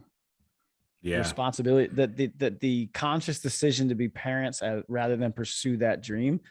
And then our lives just took off in different directions from that. But yeah, I always look back on it, and Maddie's heard me fucking reminisce enough when I've been hammered, like, man, we could have, because we probably could have. And like, we did a lot of shows around the Central Florida area, a lot of, we were at the Pepsi tour in fucking Orlando and on International Drive. I still got fucking pictures of that shit where we headlined it. Like, so, made a quick buck, probably could have made more of it. Did a mixtape with DJ Slick from MTV. We did a lot in a very short time, but like I said, I think we're the opposite of most rappers as to where we put our responsibilities to others ahead of ourselves. And doing that honestly took our lives in different directions. And it's one of those, it's a tough industry to get the crack your nut in, that was the other aspect of it, especially in Orlando, like that 2016 for sure. Like hip hop had really taken on a really negative and violent tone, especially in the Orlando area. There was a group, God, what the fuck were they called? They had a song called Swing on Everybody, and it was huge. It was a fucking huge song. They were the nicest dudes, and I can't remember who they are at this point, name wise. I still got that song in my truck probably somewhere as well, but like everything was just going really, really negative. And like you'd go into the clubs and you'd see all the same dudes that you either had written with or recorded with or fucking hung out with. And everyone's trying to like maintain this fake ass fucking tough guy persona. And it's just like, man, at that time I was, 26, 27. I was getting older. Right. And I was just like, man, this is not what I want my life to be about. Like, I'd already survived Iraq and I'm back here trying to just make something. And like, these dudes are just, like it was, and that was not just them, but it just been gotten pervasive. Like hip hop culture was really, really negative, and it was getting influenced by the wrong people, if that made sense. Like it was just a lot of violence was starting to creep into it, especially in Florida. And I didn't want no part of that. Yeah. Like I was too old, man. Especially being a new father and everything. Yeah. Like, I mean, that's no, it was the last thing I wanted to be a part of. And like, so my daughter's mother was this guy, Carlton Coffee. So I don't know if you don't know the name, he was a part of Inner Circle. And so everyone knows the song Bad Boys. Like that was his song. Like he wrote it. Oh no, it's nothing from it because, he was pushed out. And so I heard so many negative stories from him in terms of how if you don't own anything, you don't own nothing. And that really stuck with me when we were in that meeting with fucking Sony, because I could tell just like drawing back on that conversation with him, it's like, these dudes are going to give us $75,000. We got to do 2 albums. That's another X amount of years just to come up with the material. And we don't own any of it. That's not including studio time, production cost. No, dude, man, $75,000 is fucking nothing. No, I mean, because that's going to get eaten up like just in nickel and diming you, and you probably walk away with maybe out of 75,000, you probably walk away with 27,000, maybe. And there's that's on a good day. Yeah. So yeah, it's funny because. So like I remember my first experience with hip hop, and it was listening to Run DMC and Aerosmith. Yeah. Walk this way. Great fucking song, man. And from that point on, man, I had this love affair. I've had this, how like there's some guys that like, they have this affair, like they have this kink with like Asian women or whatever. Maybe. Like my thing has always been the mixture of rap and rock, really. And like one of my Run DMC is one of my favorite hip hop bands. I would say rap because hip hop is, even though they're part of the same family of music, I think it's probably 2 different genres, Yeah. But somewhat. But anyway, what is it? I'm the king of rock. Yeah. Dude, there is none higher. I love that. And then it's like MCs anyway, but then like when call me sire, Beastie, yeah, to burn down my kingdom. Go all night. But then Beastie Boys came out, you know, and then as a little kid, man, like the Beastie Boys just blew my mind. And I just listened to a podcast, There's No Dogs in Space, and they do a 4 or 5 or 6-part series on the Beastie Boys alone. Oh, really? And damn, I have to check that out. Yeah, because they went from one genre, they went from punk to hip hop. And yeah, like they were kind of weird. I think it was weird because, man, like you go back and there's definitely, this is something we could probably really get into on another time, but man, there was, in my opinion, there was a very concerted effort on either executives or people behind the scene who pushed the negative into the mainstream for hip hop. Yes. Because hip hop was never hip hop. You go back to the 80s, look at the Beastie Boys. Like this shit was about fun. Yeah. About fun. Yeah. Like, you know, and people either, well, I mean, like, look, I get what it's done for so many people and it's opened so many doors, but at the same time, it's probably more negative than not. And that's, you know, let's just be honest. That's fucking NWA. Yeah. Yeah. So check this out, man. I was watching, I know some people just hate TikTok, and then we'll probably wrap it up. but I saw this. So there's this really cool channel. There's a couple cool channels, but one of them, you know, I started off as a music theory or a music major. And there's this one guy who studies hip hop, and he does the music theory behind hip hop. It's really good, you know, and he talks about how, you know, breaking the words down into syllables, what up? And the different types of beats. So if you're like a drummer out there and you know, you understand beats, you will love his little, I can't remember his name, but anyway, but when, you know, you go through their little algorithm, because you listen to his, there's this one TikTok that came up, and it was talking about these, all these major rappers were brought together into this meeting, and there was, you know, a bunch of, and this guy's trying to keep his anonymity, you know, he's like, he doesn't, I guess he's still in the industry and he doesn't want to get his name destroyed, nor did he want any reprisals to who were there. Yeah. Anyway, so they got all these big names in hip hop when it was fun, when it was positive. Yeah. And they said, hey, you guys we're going to pretty much give you an ultimatum. You're going to change to a more violent, you're going to make it more negative, let's say. Yeah. And so they got to think, you know, but this room was filled with a bunch of people who weren't in the industry. And supposedly, according to this guy's little, it was like a 4-part series in this little TikTok. Some of the people were there were part of these private prisons. And the idea was, hey, if we keep the prisons filled, one way of doing it is to do it through music. And I was like, no, it can't be seems that too dirty. Obvious, right? Yeah. It just seems too cliche, you know? Yeah, exactly. Yeah. Yeah, really, really cliche. And, you know, kind of like Austin Power villainish, you know, and it just makes sense. But then I was thinking, you know what? I can see where people would think that, you know, because there was a distinctive line. It's about the time when grunge, when we went from the glam rock era to we're stepping into the because I think the Guns N' Roses and the Chili Peppers was that transition. They started because if you go back and look at Guns N' Roses, their first album, like, I mean, Axl Rose was very fucking glam looking, right? And then it turned into, you know, these guys now we're gonna be the tough guys from the streets from LA, you know, right. And then you get Paradise City Peppers. And all that stuff came out, and and then Welcome to the Jungle, and then so you know, you see this transition in the rock, and then you also see this transition in hip hop too. You know, it goes from, you know, the big boombox party stuff to the, hey, drive by, you know, Monte Carlo, yeah, broken down, sound system thing, And then, I mean, you could always go back. I mean, go to God, what was the dude's name?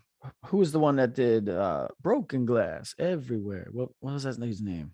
Curtis Blow. Curtis Blow. Yeah. I think I don't know. Or Grandmaster Flash. Grandmaster Flash. Yeah, he did that. Yeah. I mean, if you listen to the lyrics of that song, yeah, I mean, he's describing his neighborhood and it's shitty. But it was still like a positive way of delivering it. It wasn't like, look at me, I'm so fucking tough because I came from this area. He was just describing the area he grew up in. And broken glass everywhere. That was legit. He was describing there's broken glass everywhere because that's what he grew up in. But that song, if you go back and hear it and you don't pay attention to the lyrics and you just listen to it, you'd be like, oh, this is, you're just having fun to the song. And then, it really turned into, here comes Eazy-E breaking through the paper and he's like straight out of Compton. Yeah. Crazy motherfucking name Easy. All right. And then that, now how ironic is it though that like fucking Dr. Dre's and Snoop, they're doing the goddamn Super Bowl halftime show this year. Right.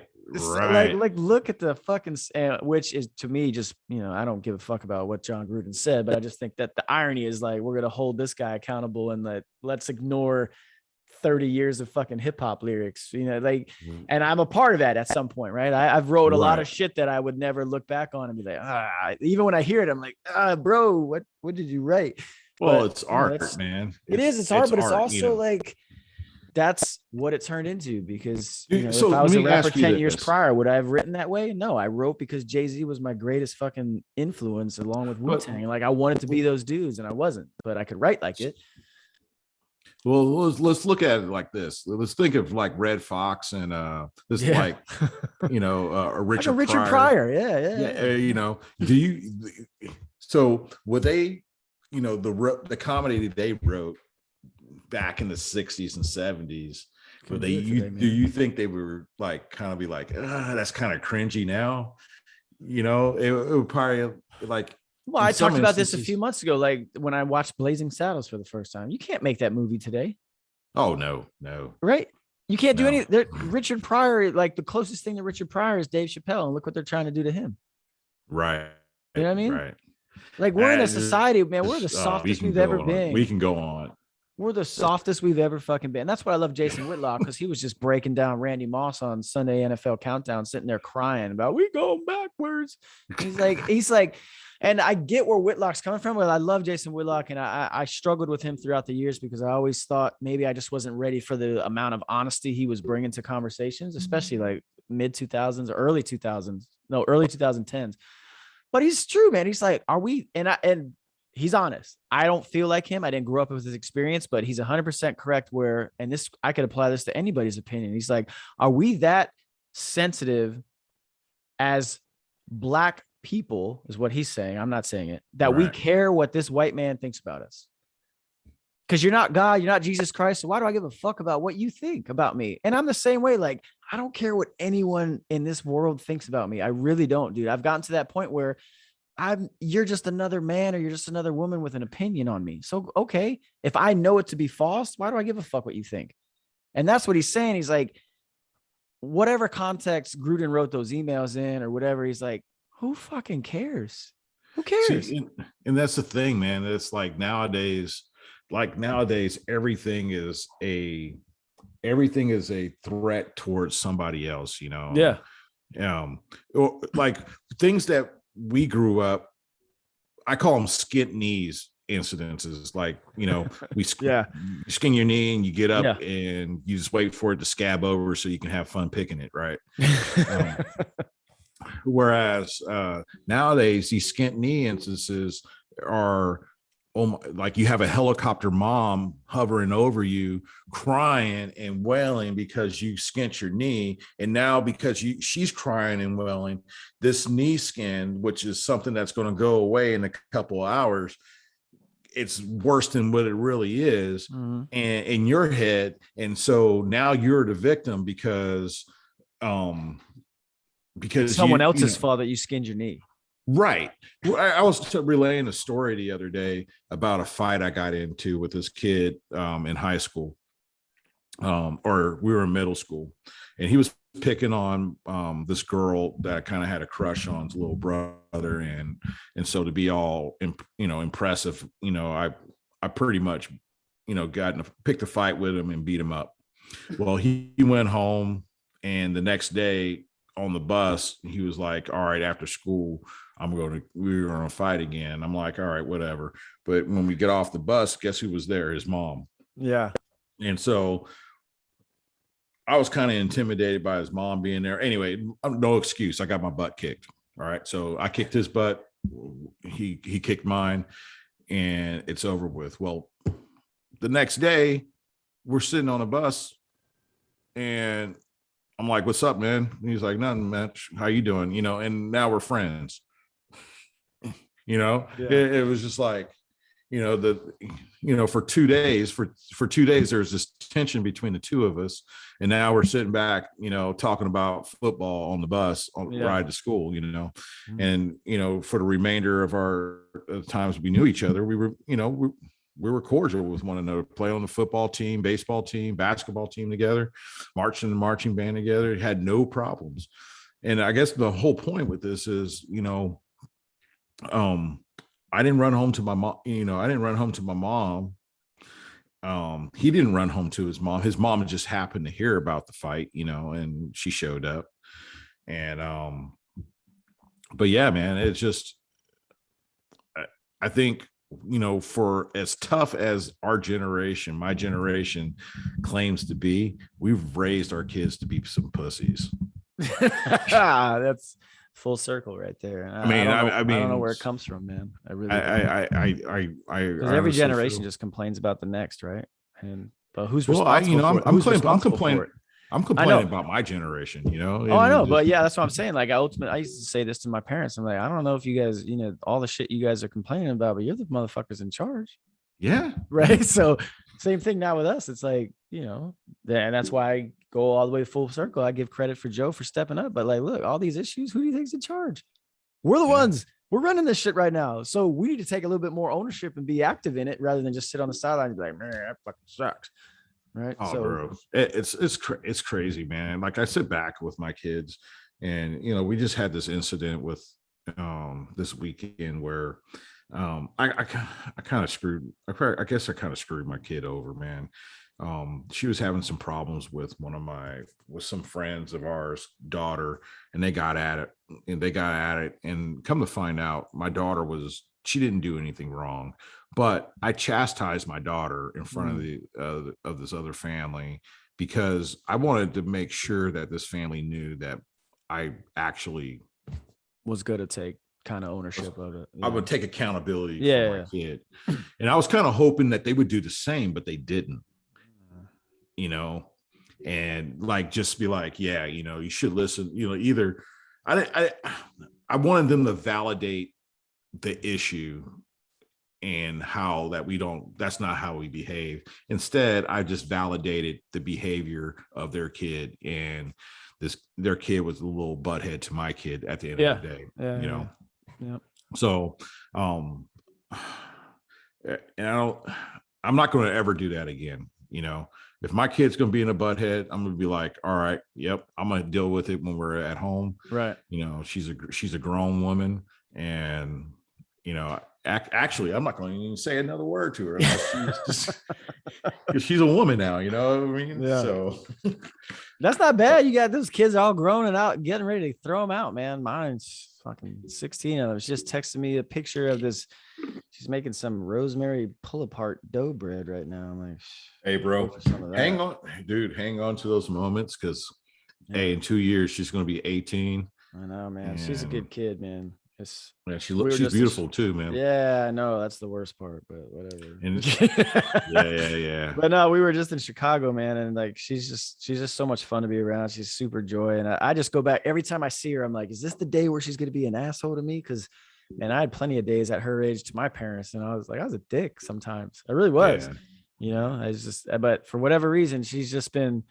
Well, at least with me, I've heard some stories from her mom, but at least with me, she's never back talking. she won't. Bro, sometimes I just want to throw on the boxing gloves and just go round for round with my kids, but No, I got some good girls, man. I got some Yeah. really good girls, and they had to go through a lot, with me deploying. And Yeah, I was gonna everything. say you were gone a lot too, man. So But they've now I cherish every minute I can have with them. I just sent one off to college in Yep. Utah. Yeah. How's that going?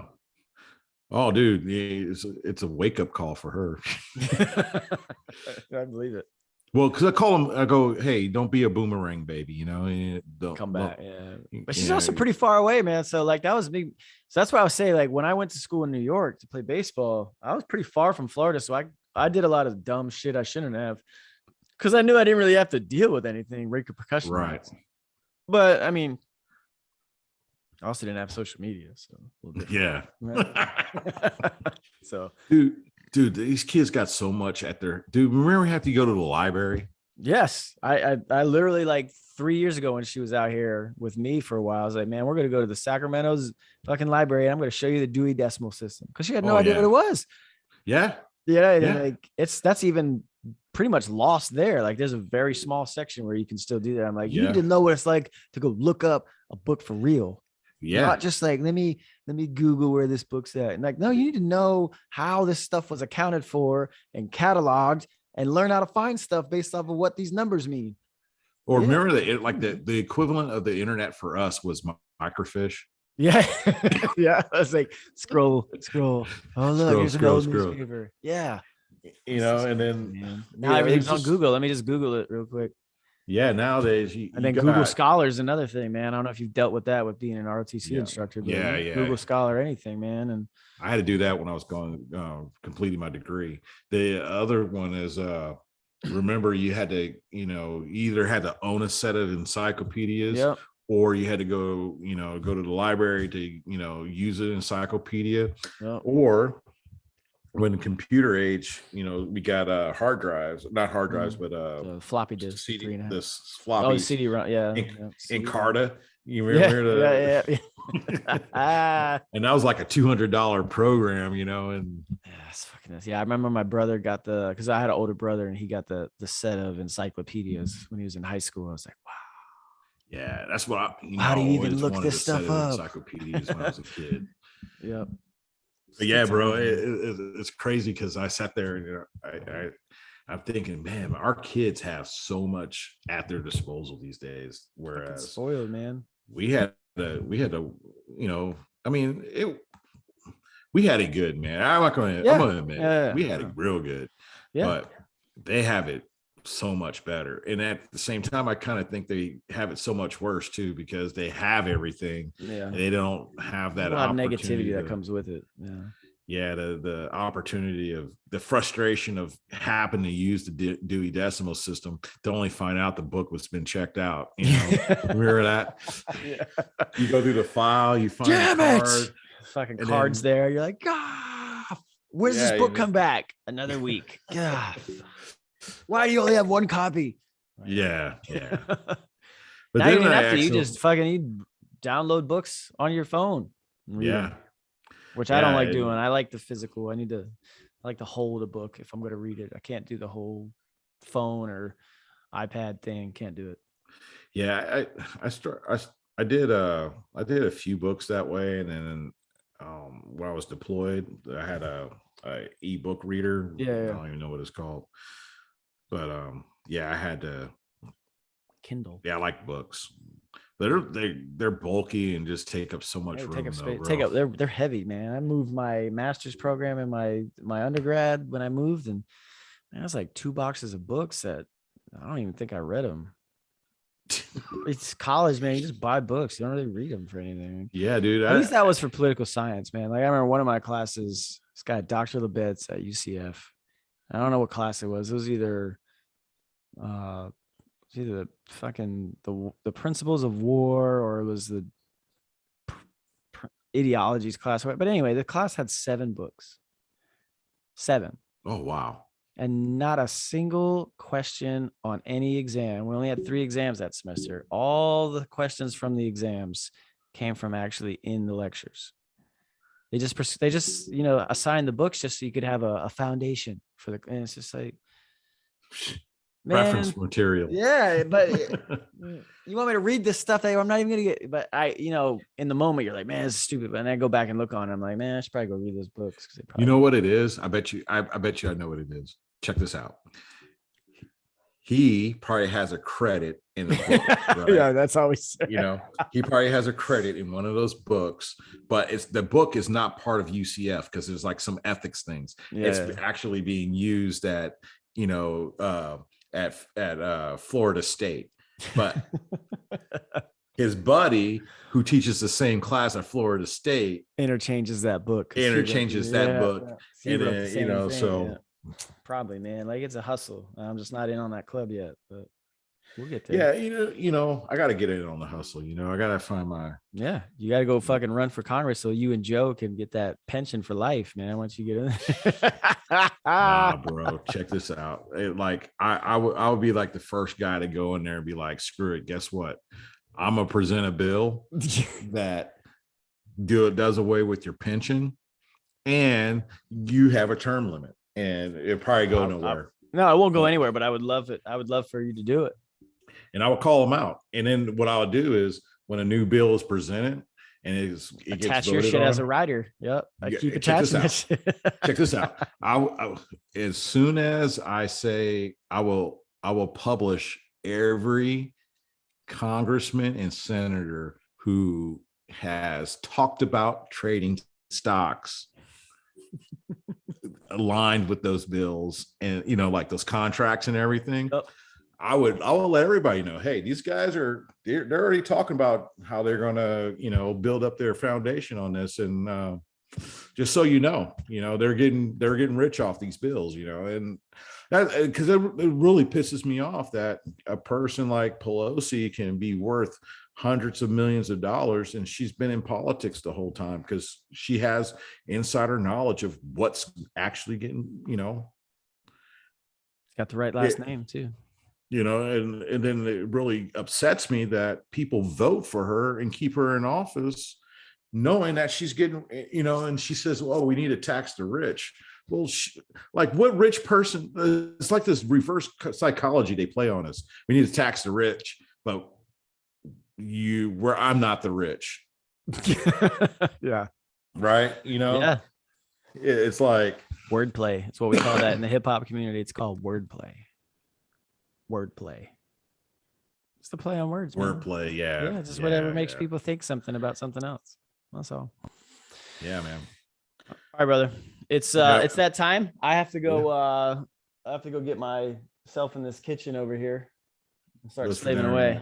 All right, man. I appreciate you spending more time with me again. We could probably talk all night, but yeah. Next time I'm in Cali, I'm gonna hit you up, man. You need to. I know last time you were here and you had some other things to tend to, but hopefully you're out here again soon. And I don't know if I'll be in Florida anytime soon, just being honest, but that's all right. We'll link up. We'll get it done. I think if you come back home, you will stay. Nah, that's why I'm not coming home then. So I like my Bears at 10 o'clock in the morning during NFL football, bro. I can't. That's the biggest thing is it's all about this West Coast. Plus, I'll be at Game 5 tomorrow, like I said, with the Giants and Dodgers. So can't do that from Florida. Well, I like getting my chores done before the game. Then I don't have to worry about. Fair. I also like being hammered by noon, taking a nap until 2, and getting up and having the whole day ahead of you still. So trade-offs, right? True. All right, man. Where can they follow you on the good old world of Twitter? What's the at? Looking over, and that's it, man. You can find me on Instagram at Looking Over Strange Terrain, or as well as on YouTube. I have a 6 episode I don't know what you call it. It's just me throwing my hat in the world of YouTube and trying to check it out. I'm gonna pick it back up at some point. Yeah, you should, man. I really gotta just work out my schedule because I'm kind of like, I know it sucks, man. I'm not running on fumes, but I'm trying to keep myself busy. So absolutely. Yeah. Well, there we go. And I'll fire that stuff over to you, like I said, via text, probably tomorrow morning. And then, so there you go. Follow him on Twitter at Looking Over. Lost. He's a land nav, expert, right? Yeah. Looking over that strange terrain. That's what Lost means. Looking over strange terrain.